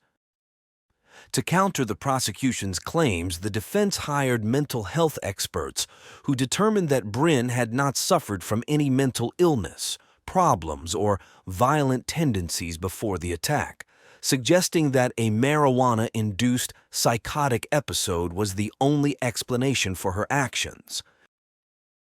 This argument undermined the prosecutor's case, leading the jury to reduce the charge. On December 1st, 2023, after 4 hours of deliberation, Bryn was found guilty of involuntary manslaughter instead of the initial charge of murder. The verdict was a shock to the victim's family and friends. On January 22, 2024, the day before the sentencing hearing, they gathered in front of the county government building, demanding a sentence fitting the severity of Bryn's crimes. On January 23, 2024, the courtroom was filled with spectators, journalists, and family members. The room was so crowded that staff had to place people in the jury box and even had some standing in the aisle. Amid sobs, Bryn took the stand one last time to apologize to Chad's family, especially his father, who had endured the ordeal without the support of Chad's mother. However, the most emotional moment of the hearing came when Chad's paternal grandmother read a statement she had written. The elderly woman addressed Bryn, expressing forgiveness for what she had done, adding that if she couldn't forgive her, God wouldn't forgive her either. After nearly 6 years of waiting, the judge sentenced Bryn to 2 years of probation instead of the 5 years in prison she faced after being found guilty in December 2023. As part of her punishment, she was required to complete 100 hours of community service to raise awareness about cannabis-induced psychosis. She was warned that violating the terms of her probation could result in imprisonment. Following the verdict, Sean criticized the judge for what he perceived as a biased decision influenced by the defendant's gender and race. He also expressed concern about the message this decision sent regarding marijuana use, feeling it gave consumers a green light to justify illegal actions. Lastly, he suggested that Bryn should be hospitalized for psychiatric evaluation to study her brain's unique chemistry, believing that the drug alone wasn't the sole cause of the alleged psychotic episode and hoping an investigation might clarify it. The prosecutor voiced her concerns about the precedent set by the judge's decision, describing the sentence as a mockery of the criminal justice system. She considered this case, marked as involuntary manslaughter, one of the most atrocious and violent cases in her 29-year career seeking justice. The tragic end of Chad and the lenient sentence given to Bryn sparked a debate on recreational cannabis use. A famous forensic psychiatrist noted that the increasing acceptance of cannabis in society led to misinformation about its associated risks. He pointed to various studies showing a clear link between cannabis use and psychosis, though he admitted it doesn't occur in 100% of cases. As the legal system faced criticism for its handling of the case, society reflected on the risks associated with cannabis use, questioning whether marijuana is truly a catalyst for violence or merely a trigger among a broader set of circumstances or pre-existing medical conditions.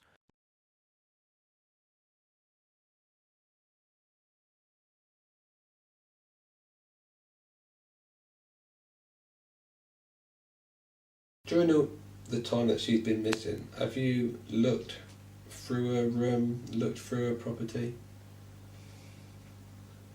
No. When you were aware that a car had been left behind.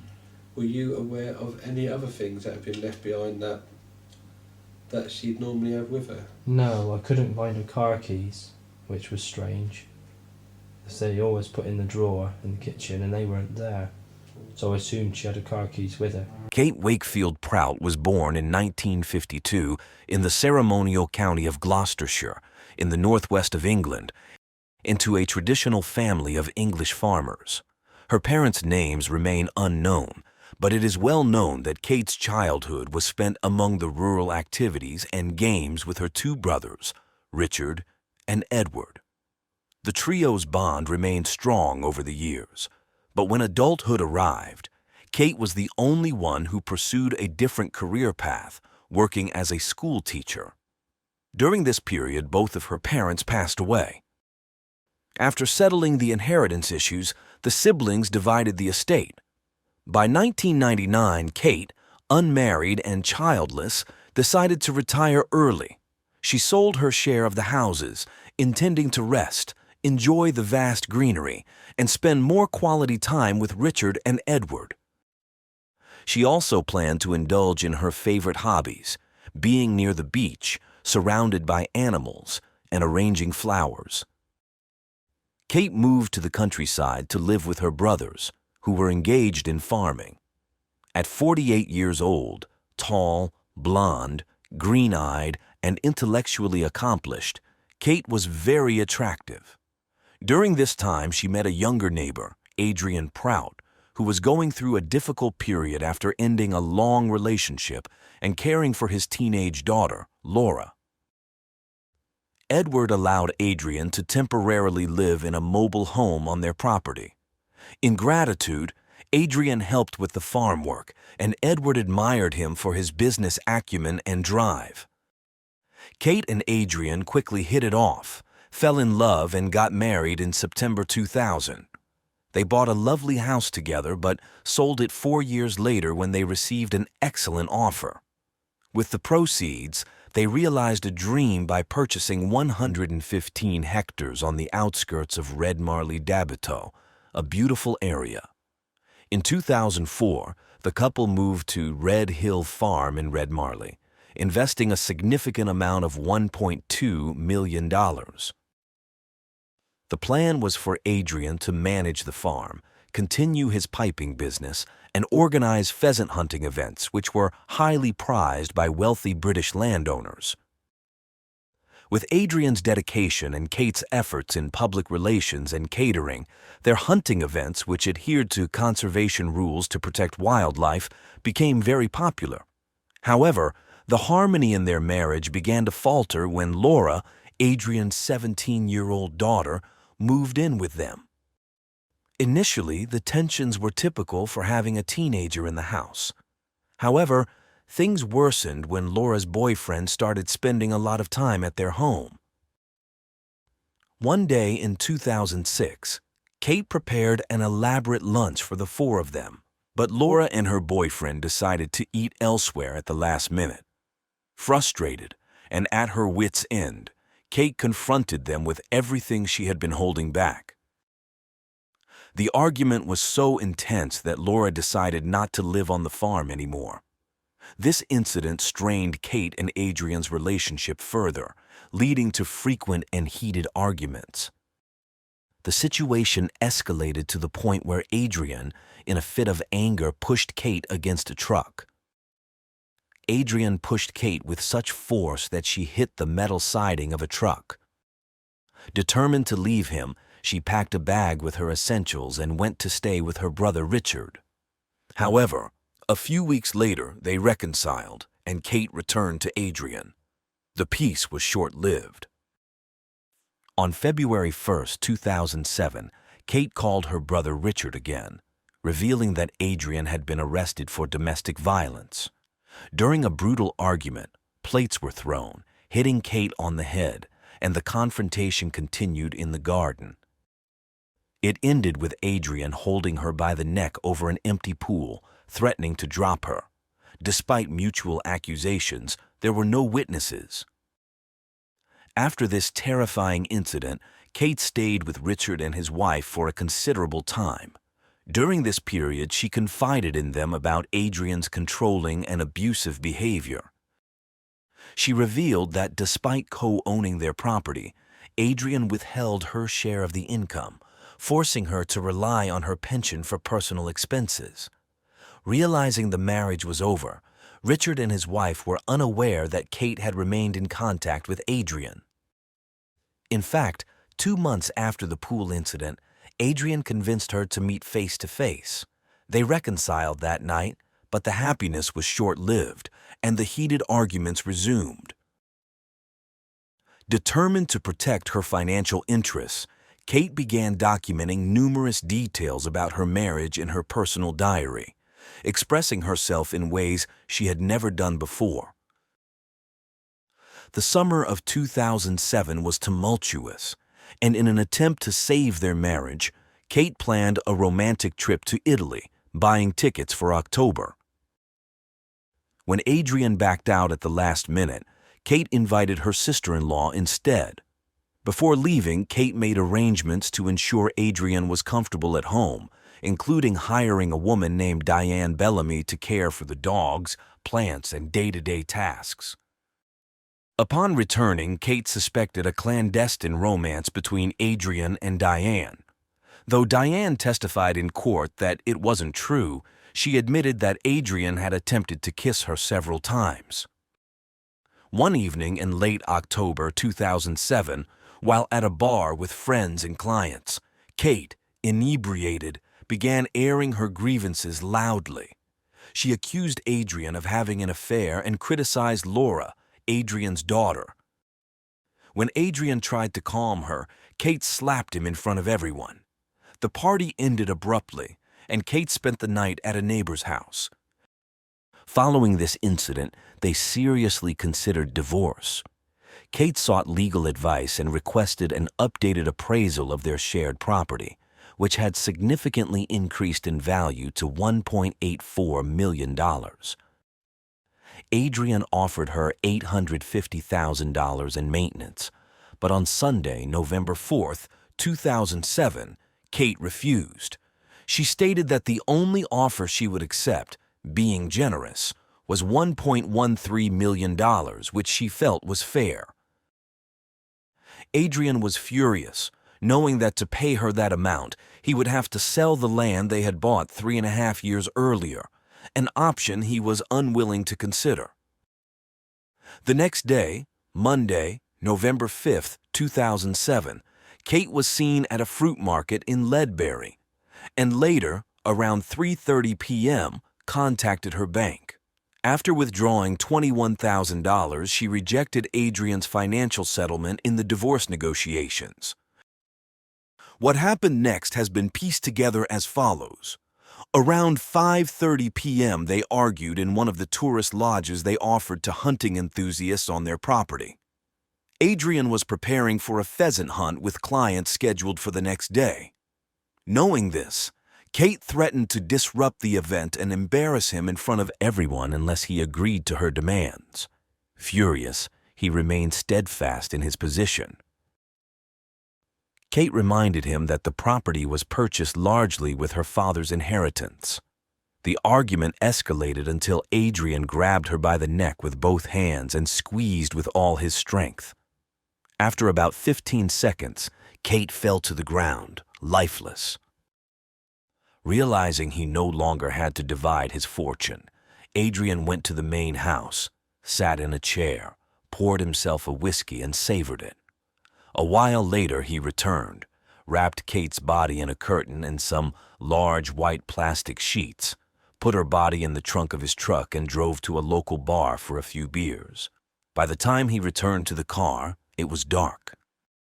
He then drove to a wooded area on the outskirts of their pheasant hunting grounds and dug a grave about 5 feet deep and as long.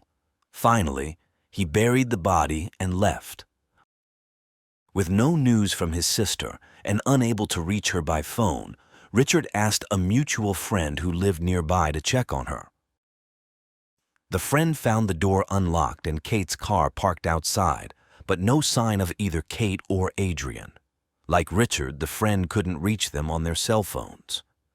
Richard went to the house and waited with his friend for Adrian to return. When Adrian finally arrived, he claimed he hadn't seen Kate for days. Shocked by his response and his evident coldness, Richard pressed him. Adrian defended himself, saying he hadn't looked for her because he didn't consider her missing. He thought she was just keeping her distance.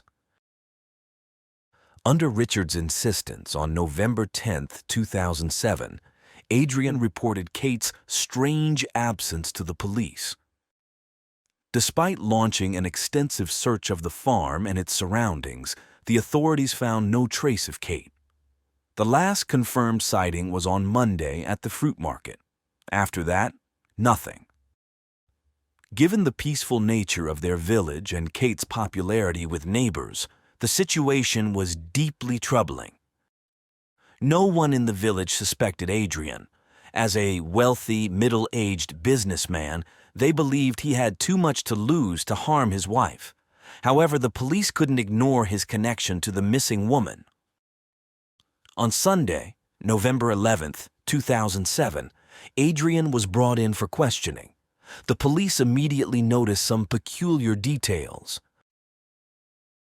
Simultaneously, a search of the couple's property revealed that Kate had left without taking anything: no jewelry, clothes, money, or credit cards, not even her car, which was still parked there. It was highly unusual. 3 days after the initial interview, authorities began to suspect the worst. By then, they were considering several possibilities.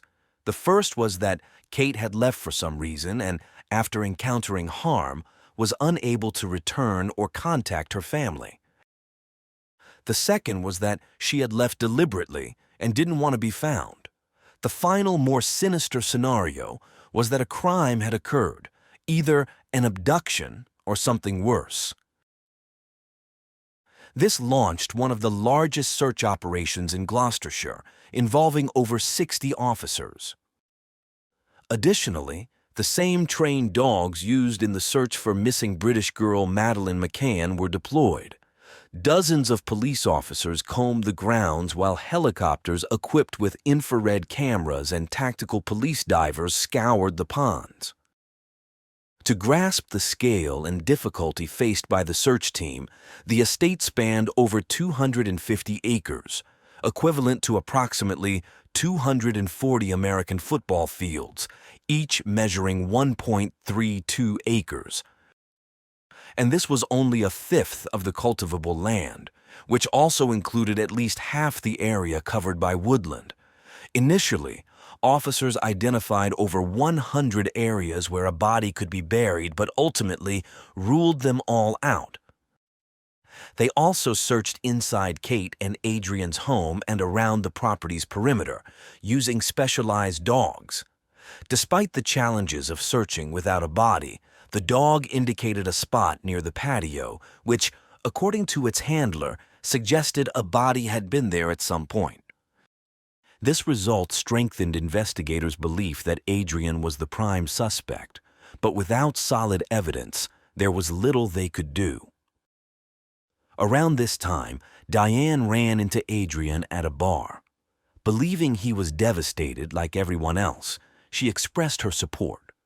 To her surprise, Adrian responded with absurd statements, claiming that Kate had been taken away without specifying by whom, and he asked her not to ask further questions. On November 27, 2007, Adrian was arrested, and simultaneously, a second search of the vast property was conducted using helicopters equipped with thermal sensors. After hours with no results, Adrian was released without charges. While outsiders believed Adrian was incapable of harming anyone, Kate's brothers suspected foul play and thought Adrian's hands were stained with blood. These suspicions seemed validated as Adrian continued his life as if nothing had happened. In fact, a month after Kate's disappearance, Adrian met Debbie Garlick, a 41-year-old divorced mother of two, at a nightclub in Staunton. They quickly developed a romance with Debbie, captivated by his personality, believing his innocence and thinking the police and justice system were wrongly accusing him. The romance thrived in the following weeks and months.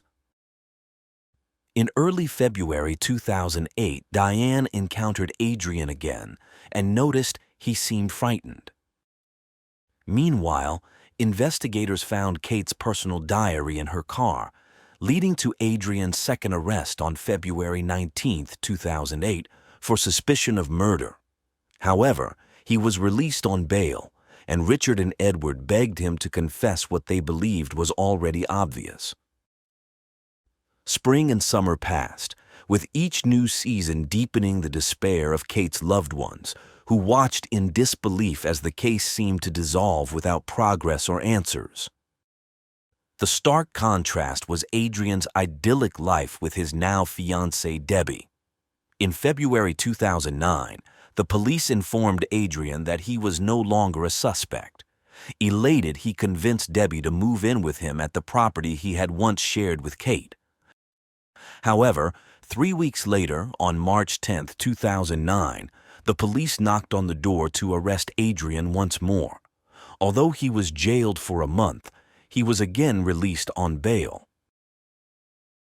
Unbeknownst to him, the investigation continued quietly, and shortly after, Adrian was formally charged with the crime. This did not prevent his relationship with Debbie from progressing. Released on bail, they got engaged in June of that year, and by then, Debbie was pregnant.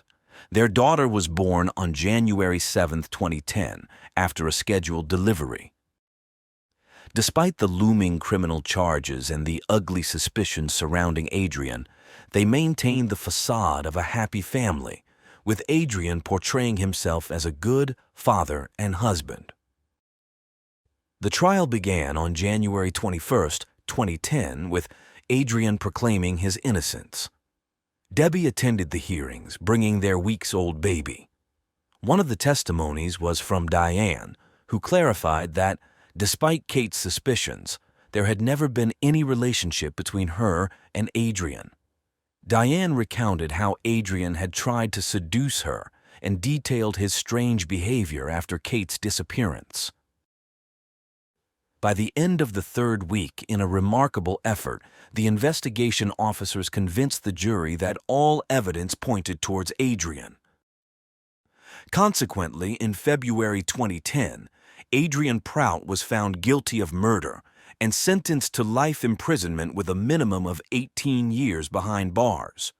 The verdict also prevented him from profiting from Kate's will, which she had made in his name. Despite the conviction, Adrian's family, friends, neighbors, and especially his fiancée continued to believe in his innocence. They clung to the idea that without a body, there was no crime or valid accusation. Supporters rallied to free him. Laura, Adrian's eldest daughter, started a social media campaign, while Debbie's daughter from her first marriage did something similar, gathering nearly 500 signatures for his release. Debbie, holding their daughter, campaigned tirelessly and even offered a $14,000 reward for any information proving Adrian's innocence, money she had inherited from her father. Desperate to clear her partner's name, Debbie convinced Adrian to take a lie detector test. She challenged him, saying he had nothing to lose if he was innocent. Confident as always, Adrian agreed, believing he could outsmart the machine. Debbie, hopeful for his release, hired polygraph expert who visited the prison in Lancashire. Adrian appeared calm and confident, stating he was doing it for Debbie. However, Adrian failed the test, and the expert informed him of the results.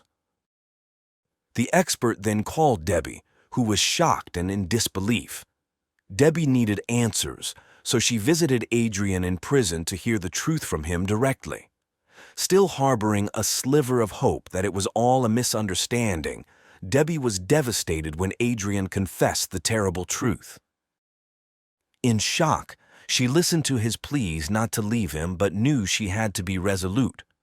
The burden and anguish were immense, but Debbie contacted the investigators and told them everything. The homicide detectives interrogated Adrian again and finally obtained the long-sought confession. All that remained was to locate Kate's body.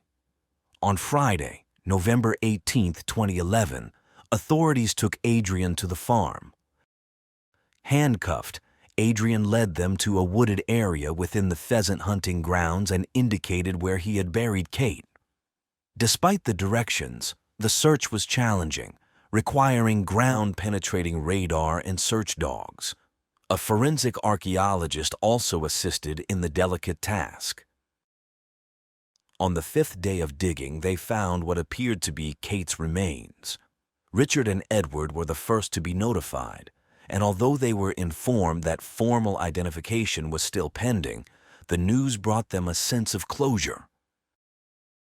The doubts, anguish, and exhaustion they had endured for 4 years gave way to a feeling of relief.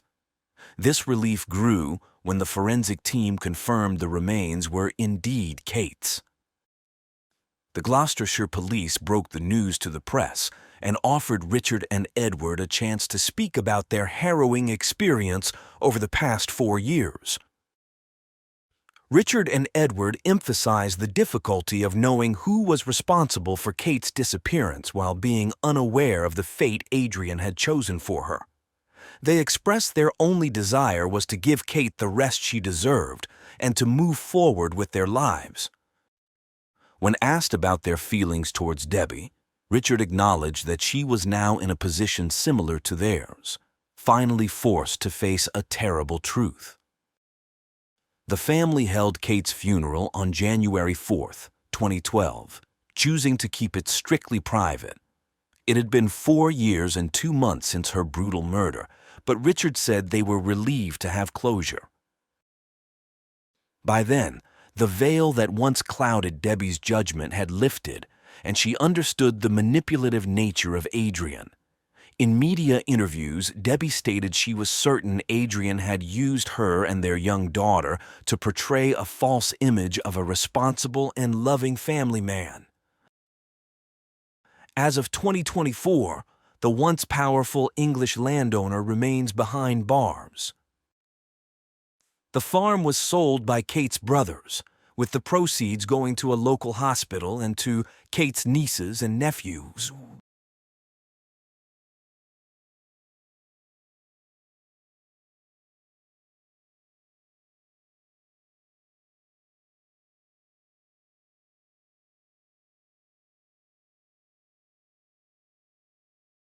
Emergency. 74, this whole house exploded. Were there people inside the house? Yes, there are. They're probably dead.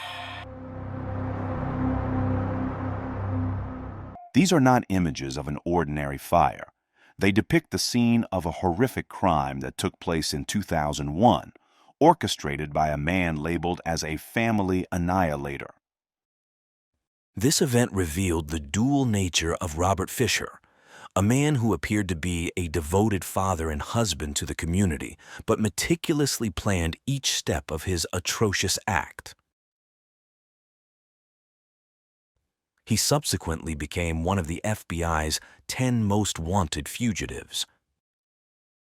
In this video, we delve into every detail of the story that shocked the residents of Arizona and remains one of the most profound unsolved mysteries in the history of U.S. criminal cases. Robert William Fisher was born on April 13, 1961, in Brooklyn, New York. His father, William Fisher, worked as a banker, while his mother, Jan Howell, was a homemaker. Robert was the eldest of 3 siblings, having 2 younger sisters with whom he shared a close bond, particularly with his youngest sister, with whom he was like best friends. In 1976, Robert faced a significant upheaval in his family when his parents divorced. His mother cited his father's controlling behavior as the primary reason for their separation. Unlike his sisters, Robert was deeply affected by the divorce. As the eldest, he had spent the most time with both parents together, making the split especially hard for him to understand and cope with. Fisher enlisted in the United States Navy and attempted to become part of the SEALs but was not successful. He was an avid outdoorsman, hunter, and fisherman. Eventually, in 1987, he met Mary Cooper, who would become the love of his life. They got married and Robert began working various jobs, although he did not have a specific career path. At one point, he worked as a firefighter but had to quit due to a back injury. He later trained in other fields, including surgical catheters, and ultimately became a respiratory therapist. After marrying Mary, they settled in Scottsdale, Arizona, buying a house for $80,000 to start their family. Mary Cooper was a devoted homemaker and deeply religious, sharing her faith with Robert. Both were raised in Christian households and were active members of their church community. In 1991, their first daughter, Brittany, was born, followed by their son, Bobby. The Fishers were a close-knit family, raising their children with strong Christian values. Mary was known to be extremely loving and dedicated to her children, who were bright and excelled in school and sports. Brittany, in particular, stood out for her academic achievements and involvement in activities like gymnastics and soccer. But Robert was described as a cruel and distant control freak toward his family. He and his wife often argued about sex and money, with Mary taking a job she referred to as a security fund to her friends. Fisher once turned a garden hose on Mary for speaking out of turn. He was embarrassed that his son Bobby didn't enjoy hunting or fishing, and once tried to teach him and his daughter Brittany to swim by throwing them off a boat. Fisher imposed strict rules at home, insisting that the walls be painted only white and allowing only a few pictures to be hung. Several times Mary's mother made special things like quilts, but Mary was not allowed to hang them up. She had to store them in the closet. Despite these behaviors, Fisher tried to maintain an image as a devoted family man. However, the Fisher family's seemingly perfect life took a devastating turn in April 2001. On the morning of April 10, 2001, at around 8:30 a.m., emergency services began receiving multiple calls about a house fire in their neighborhood. The house in question belonged to the Fishers. Initially, it was believed that the family might have been inside, and the fire was possibly caused by a gas leak or a stove left on. Upon extinguishing the fire, the bodies of Mary, Brittany, and Bobby were found in their beds, but Robert was missing. This led to an intense search for him, initially hoping he was unaware of the tragedy. However, as hours turned into days and then weeks, Robert Fisher's disappearance made him the prime suspect in the investigation. Neighbors reported hearing a loud argument between Mary and Robert the night before the fire, around 10:30 p.m. This was not unusual, as their arguments had become a regular occurrence. Years earlier, Robert had suffered a back injury and sought massages to alleviate the pain. While Mary was away on a retreat with the children, Robert allegedly visited a place of prostitution or met with a woman he had been seeing. This incident caused significant guilt for Robert, a devout Christian, and he eventually confessed to Mary. The confession led to a major crisis in their marriage, but they decided to attend counseling through their church in an attempt to mend their relationship. Despite counseling, the arguments continued. Neighbors noted that Mary was often the louder one during these fights, frequently expressing her frustration and pain over the betrayal. The investigation revealed that Robert was captured on a surveillance camera at a nearby ATM at 10:45 p.m. on the night of the fire, withdrawing $280. The footage also showed his Toyota 4Runner in the background. The amount withdrawn was considered the maximum allowed at that time, leading to speculation about his motives. The discovery of this withdrawal coupled with the violent nature of the crime scene, pointed towards Robert Fisher as the main suspect. Despite an extensive manhunt, Robert Fisher remains a fugitive, and his whereabouts are unknown. The tragic events left the Fisher family shattered, and the community continues to seek justice for Mary, Brittany, and Bobby. When the autopsies were performed on the charred bodies of Mary and her 2 children, they found that Mary had been injured in 2 ways. Her throat had been slashed, nearly decapitating her, and she had been shot in the head. The children's throats had also been cut, nearly decapitating them as well. This happened, they say, on the night the neighbors heard the argument. Many believe that the screams the neighbors heard were not from the fight itself, but from the actual moment of the murders. The bodies were found in the morning, about 10 hours after they had been killed, when the house exploded. How did the house explode? Investigators say that a gas line was left open in the house's oven. A lit candle was placed in the hallway, and over those 10 hours, as the house filled with gas, it eventually reached the candle, causing the explosion.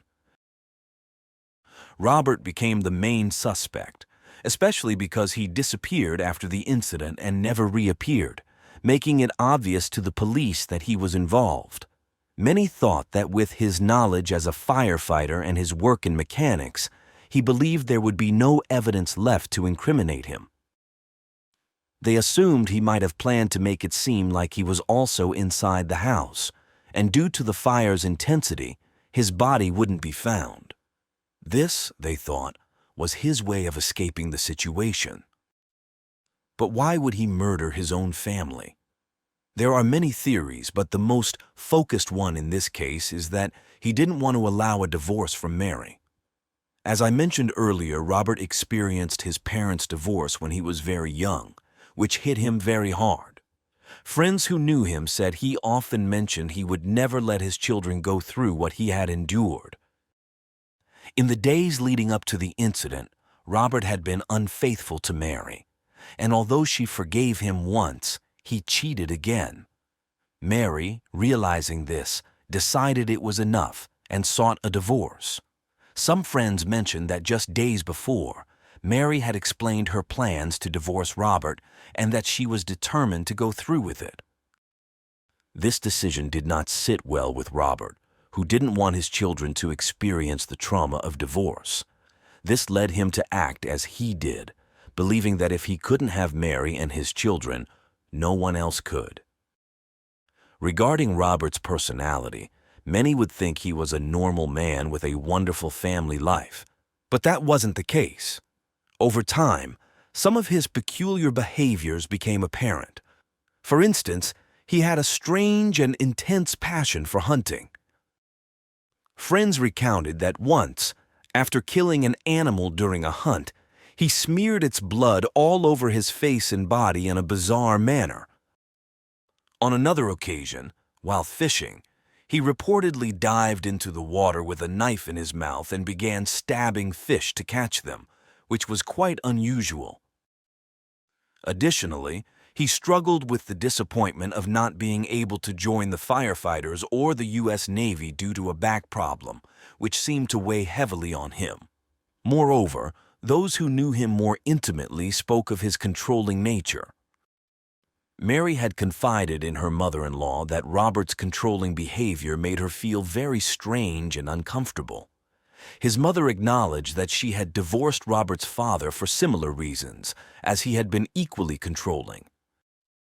There were also reports of Robert being extremely harsh with his children, pushing them to share his passion for hunting and forcing them to learn about and handle firearms. These behaviors painted a picture of a man with deep-seated issues, ultimately leading to the tragic events that unfolded. On one occasion, while hunting, he approached a family having a picnic and fired shots into the air to scare them. Several years before his wife and children were murdered, Fisher shot a stray pit bull. He claimed that he shot it because it attacked his Labrador retriever, but police maintained that he orchestrated the encounter because he wanted to shoot the dog. Fisher had been an active participant in the Scottsdale Baptist Church's men's ministry, but, in contrast to Mary, had begun to withdraw from church activities a few months prior to the murders. According to some of Fisher's friends, Fisher spoke of committing suicide around 1998 when he despaired over the condition of his marriage. In 1998, the Fishers went to the senior pastor for marital counseling. Robert gradually distanced himself from the marriage counseling provided by the church, which contributed to the deterioration of his marriage. To many, they appeared to be a perfect family, especially in front of the church. Mary's father even believed for a long time that Robert was completely innocent because he was always so good with the kids and portrayed the image of a wonderful father. Mary never shared the troubles she faced in her marriage with her father. He couldn't comprehend that Robert could harm his wife and children, believing instead that Robert had been kidnapped. When the police presented evidence, Mary's father was in disbelief but began seeking justice for his daughter. Unfortunately, he passed away 2 years after the incident without seeing justice served. Further investigation revealed that Robert had multiple facets to his personality, suggesting a significant personality disorder. In some home videos, he is seen instructing his daughter to smile, smile more, be very happy, then act scared and pull her hair. His behavior is peculiar, and at one point he orders Mary to turn off the camera, looking at her harshly. In another disturbing video, he has his children parade around with firearms, almost pointing one at Mary to make her turn off the camera.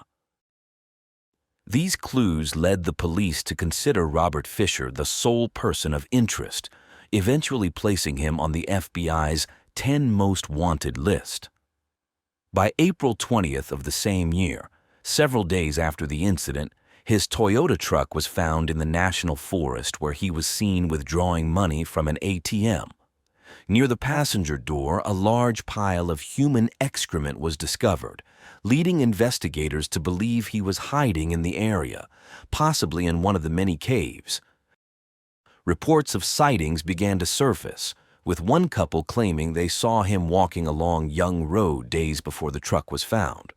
Some speculated he had hidden in a cave and perished, while others found it odd that his beloved dog, Blue, stayed by the truck for about 5 days without food or water. This led to confusion about why Robert left the dog there and whether it indicated anything about his state of mind or plans. On July 19th, an official arrest warrant was issued for Robert Fisher on charges of first-degree murder and arson. A $100,000 reward was offered for information leading to his capture, with many believing he was alive and living under a new identity. Descriptions of Robert emphasized his average appearance, a white male with light eyes and blonde hair. However, his distinctive walk due to back surgery, a surgery scar, and a gold crown on one of his teeth could help identify him. The public was warned that Fisher was considered armed and dangerous. The police also released age-progressed images to show how he might look now, aiding the public in identifying him. The police began to question whether Robert Fisher had planned his actions premeditatedly, but they discovered that it might not have been the case. His actions suggested a mix of surprise and a determined effort to flee and avoid capture. A truck driver reported helping a man who closely resembled Robert Fisher after the man's car broke down. Another testimony came from a woman who saw a man resembling Fisher. While she went to the bathroom, the man ordered a drink and stared at the fireplace for a long time. On the same night, another woman arrived at a hostel, asking for shelter because her boyfriend had just left her. The two women described the man similarly, raising suspicions that someone might have helped him escape, possibly a lover. Despite all this, the police doubted that Fisher could survive long-term in the wilderness, even though he enjoyed hunting and fishing. They considered the possibility of suicide, a common outcome for those who commit such crimes against their families. However, no body was found, leading many to believe he might be living in South America. Some think he might be in Mexico, where he could live off cash without needing a credit card, while others suggest he might be in Brazil, using his medical knowledge. A woman visiting Guatemala in 2009 to self-video a man resembling Fisher og Bakre had he confronted her, demanding a time of the condition of the foe. She later reported the incident, but the police couldn't confirm if it was him. In 2001, a man called a program called Most Wanted, claiming to be Robert Fisher, saying they would never find him. The police doubted the call's authenticity. In 2004, a man in Canada with a striking resemblance to Fisher was detained. When Robert's former neighbor saw him, he was convinced it was Fisher. The man had the same scar on his back and a missing gold tooth. However, fingerprint analysis proved it wasn't him. Despite these setbacks, the police continue to receive numerous sightings, but only a few have been somewhat credible. They urge anyone who sees someone resembling Robert Fisher to contact the authorities immediately, especially in Latin America, where he might be hiding.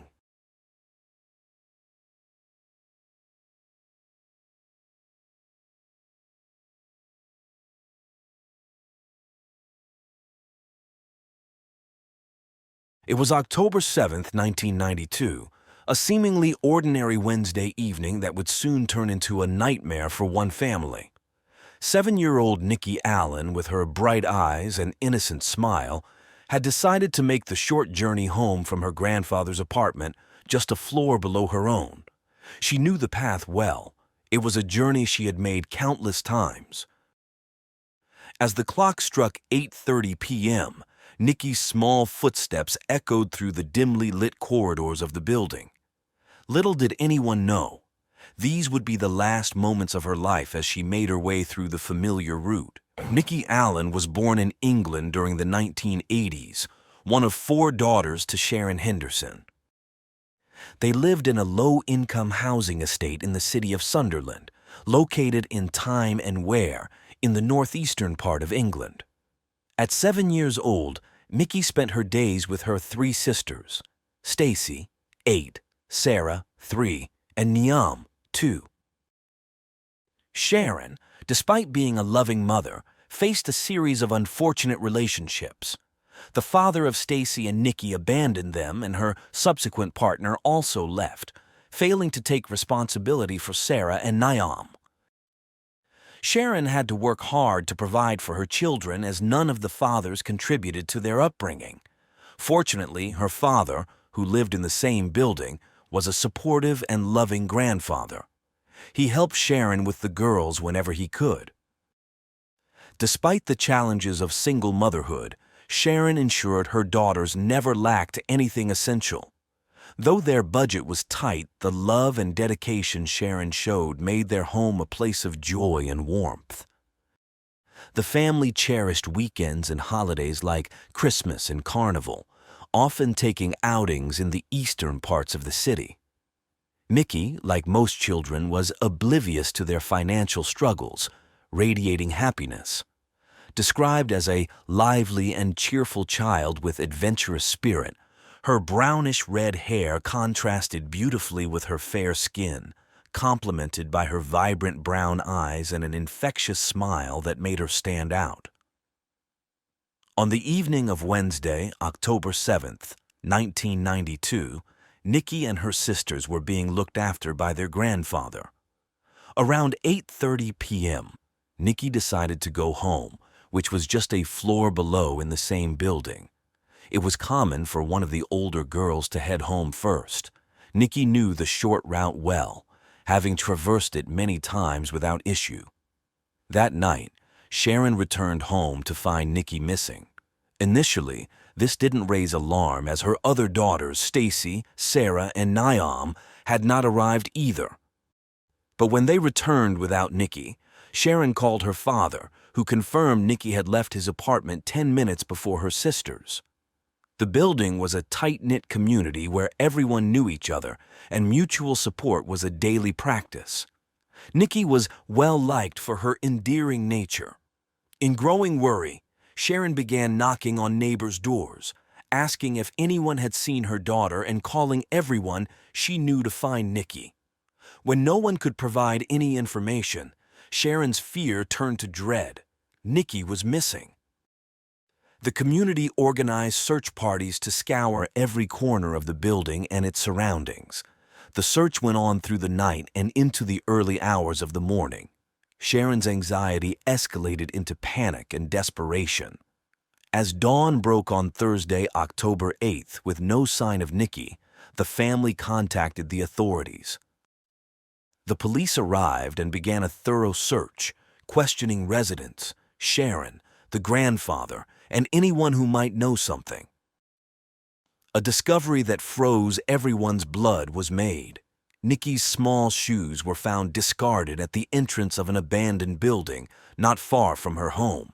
With heavy hearts, neighbors and police entered the building, their dread growing with each step. The tension was palpable, likened to the calm before a storm. Inside, they found a dark, sticky stain on the floor, resembling dried blood. In the middle of it lay Nikki's lifeless body, a heartbreaking end to the frantic search. It was clear at first glance that Nikki had suffered a brutal attack. She sustained multiple wounds from a sharp weapon, and her head had been struck with a brick. The scene was heartbreaking. Nikki's fragile body lay in a pool of blood, utterly alone in an abandoned building. This moment marked the beginning of a relentless fight for justice for Nikki, a fight that she rightfully deserved. News of this horrific incident spread rapidly, shocking the entire city of Sunderland.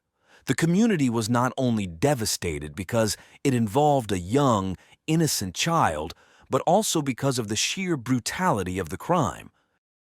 The support for the family was overwhelming.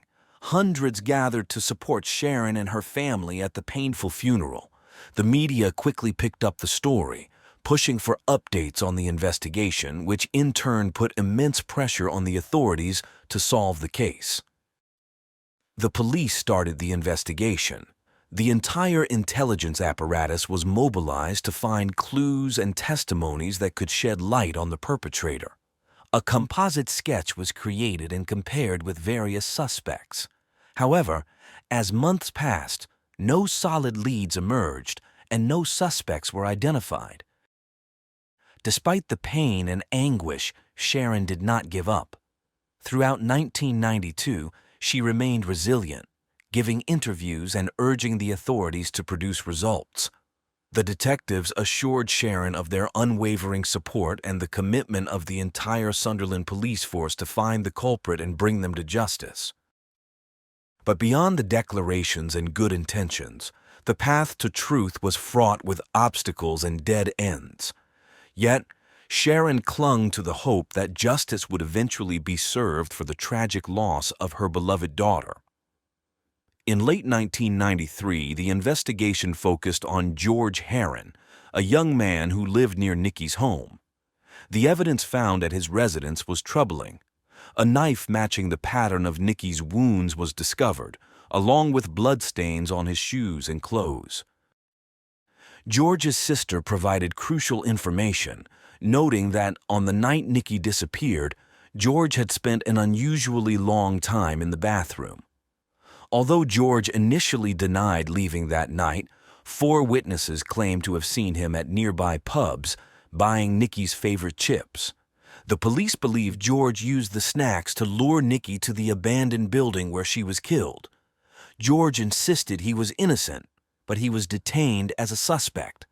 After 3 days of intense interrogation, George confessed to Nikki's murder. This confession, though initially accepted, was later invalidated as it was obtained through coercion. All the evidence against him was circumstantial, but the police were confident they would secure a conviction. News of the arrest of the confessed killer was met with some relief, and the media quickly broadcast the development.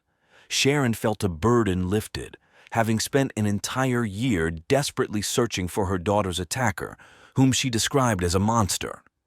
The media detailed every aspect of the case against George, including his full name, residence, and image.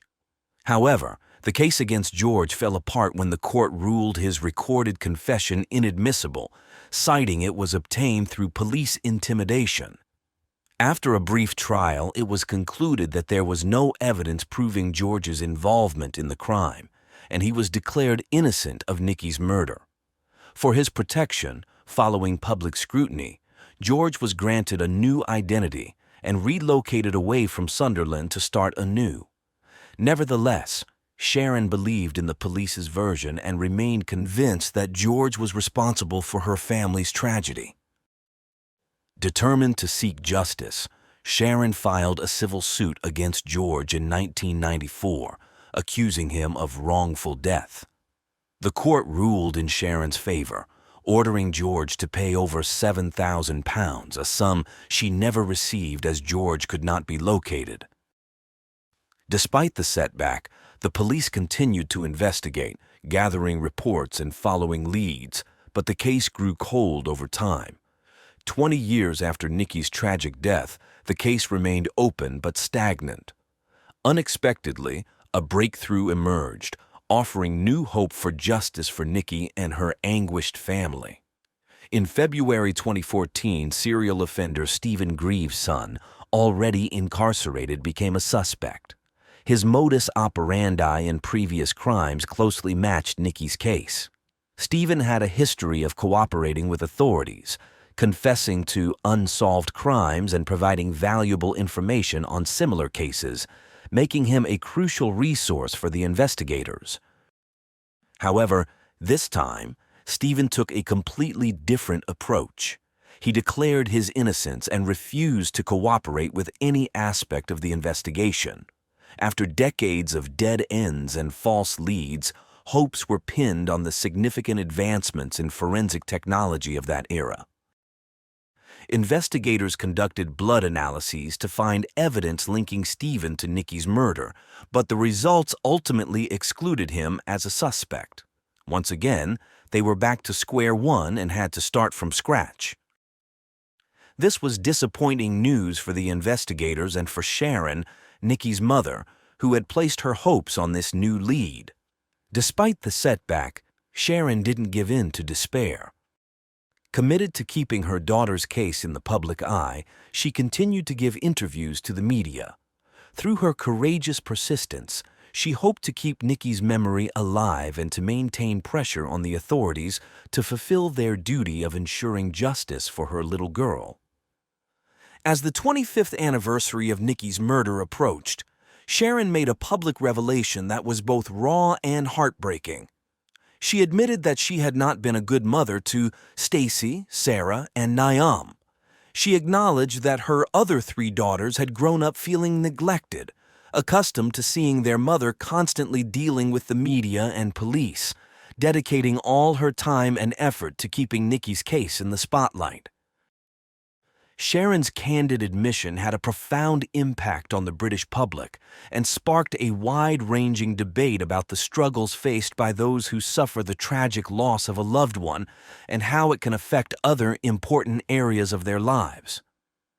Moved by Sharon's public self-reproach and suffering, the community once again rallied around Nikki's case, demanding answers about the current state of the investigation and what was being done to find the culprit.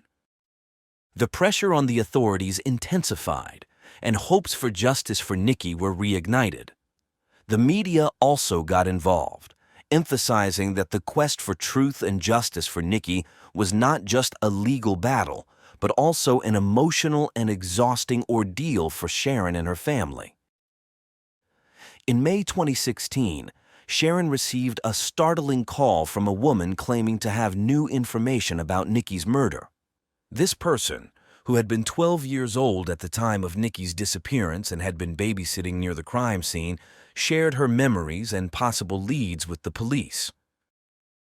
In September of the same year, Sharon launched an online petition demanding a new, thorough investigation into Nikki's case. The petition quickly gained support, garnering hundreds of signatures in less than 24 hours, reflecting the public's interest in finding answers and justice for Nikki. However, the police and judicial system seemed to move at a frustratingly slow pace. Throughout 2017, Sharon continued to press the authorities.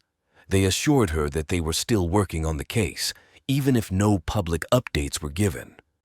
Unbeknownst to many, specialists were conducting DNA tests on hundreds of men who had lived in the area at the time of the crime.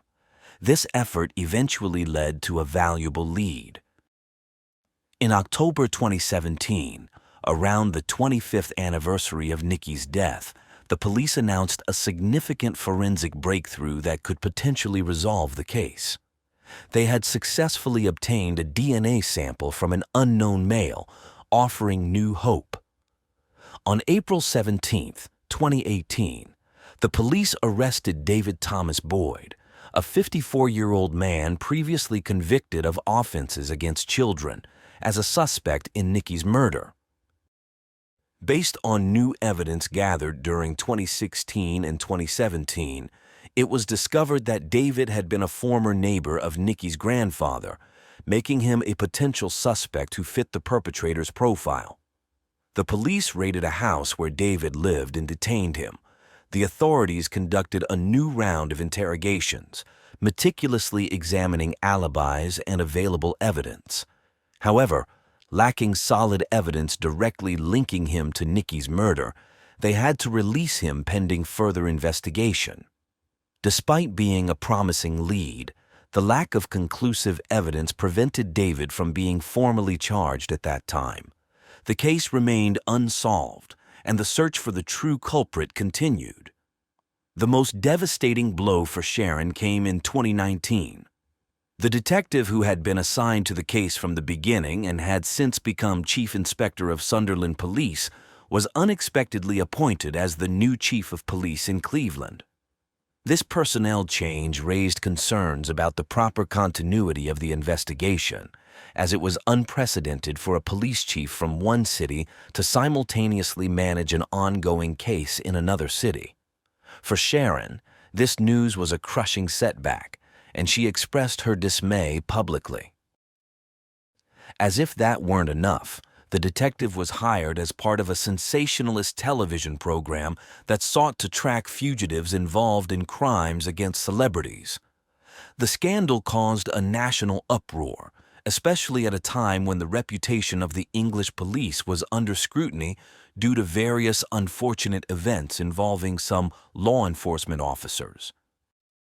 Nevertheless, both the detective and the Sunderland Police Department issued a statement assuring that the investigation had not been halted and that they remained committed to finding Nikki's killer. Despite the obstacles and challenges, Sharon and the authorities' determination to achieve justice for Nikki remained unshaken. In April 2019, David was detained and interrogated once more about Nikki's case. However, the pandemic caused further delays, imposing limitations on judicial processes. Nonetheless, the police dedicated themselves to individually testing DNA samples from 839 men across the country related to the case or investigation, aiming to eliminate them as suspects. During 2020 and 2021, Sharon received new reports about potential leads and revelations from new witnesses who claimed to have unheard-of information about the case. These new clues added to the previous efforts to uncover the truth that had remained elusive for the police, especially for Sharon, who was approaching 30 years of fighting for justice for her daughter. In January 2022, the police officially referred the case to the Crown Prosecution Service, thus transferring responsibility from Sunderland police detectives to a new administrative direction, placing the case in a bureaucratic limbo, much to Sharon's dismay. Fortunately, Sharon's fears were unfounded. In May 2022, there was a significant breakthrough when David was formally charged with Nikki's murder. He appeared before the court, pleaded not guilty, but was remanded in custody. On April 20th, 2023, the trial began. During the hearings, evidence against David was presented, including an animated video showing how he had dragged and disposed of Nikki's body. The prosecutor explicitly assured the jury that David was the true perpetrator of the fatal assault on Nikki. The trial continued with crucial testimonies and details about how David had lured Nikki to the site and committed the horrific acts. The prosecution presented evidence of David's DNA found on Nikki's clothing, which further strengthened the case against him. The prosecution alleged that David had taken Nikki to a wasteland by the river where he struck her on the head. They added that he had forced Nikki through an opening in a boarded-up window of the abandoned building, where he attacked her until she died. The autopsy revealed that Nikki had suffered a blunt force trauma to the head, likely rendering her unconscious before receiving the fatal stab wounds. The trial also revealed that David Boyd had been convicted in March 2000 for indecent assault on a girl in a Stockton park on April 8, 1999. He had also been convicted of public order offenses in 1986 when he approached 4 children and grabbed a 10-year-old girl. Another detail revealed during the trial was that David knew the layout of the abandoned building where Nikki was found and had used the same window days earlier when he took a boy there, supposedly to look for pigeons.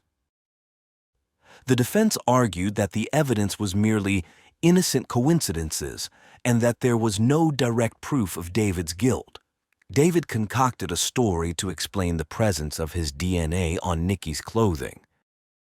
He claimed he had spat from his balcony on the night of the incident, and Nikki might have touched a railing where his saliva landed, then wiped her hands on her clothes, transferring the DNA. The judge explained to the jury that the case was based on circumstantial evidence, but the evidence presented so far strongly pointed to David's guilt.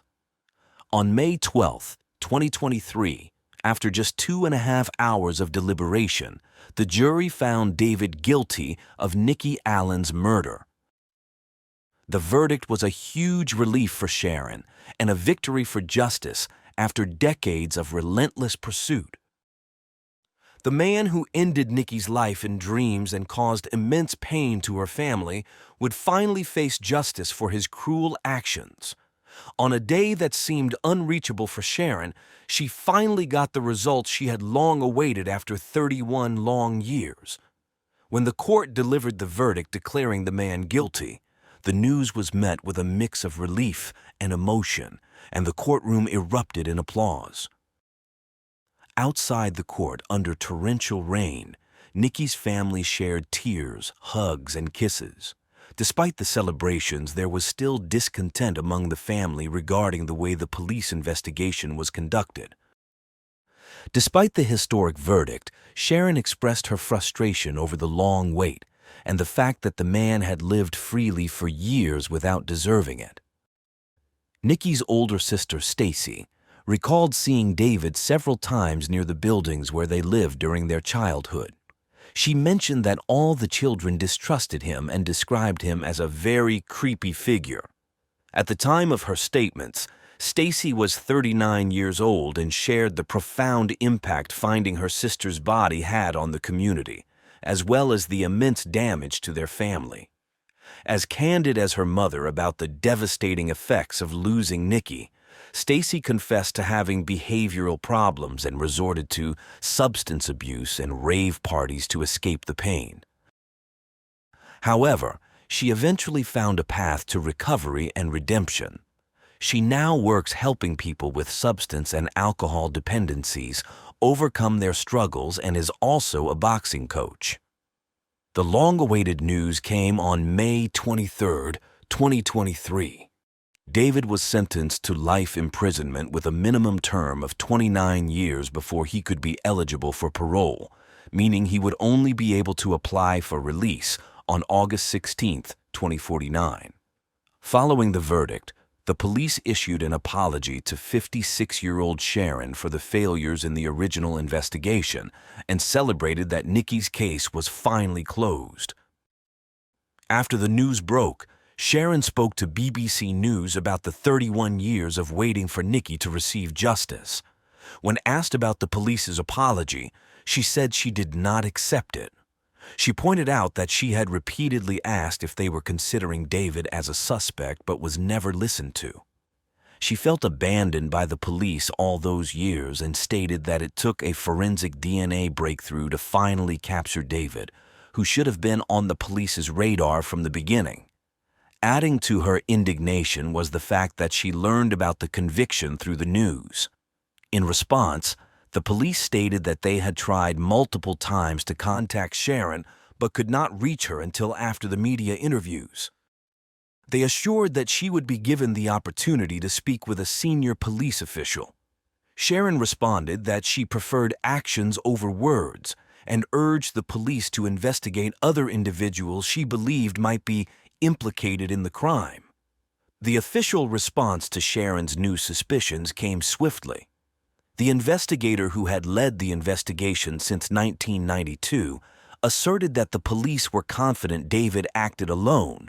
She also expressed a desire to share information with Sharon to put her mind at ease. Indeed, the conviction of the guilty party provided some relief and closure to Nikki's family.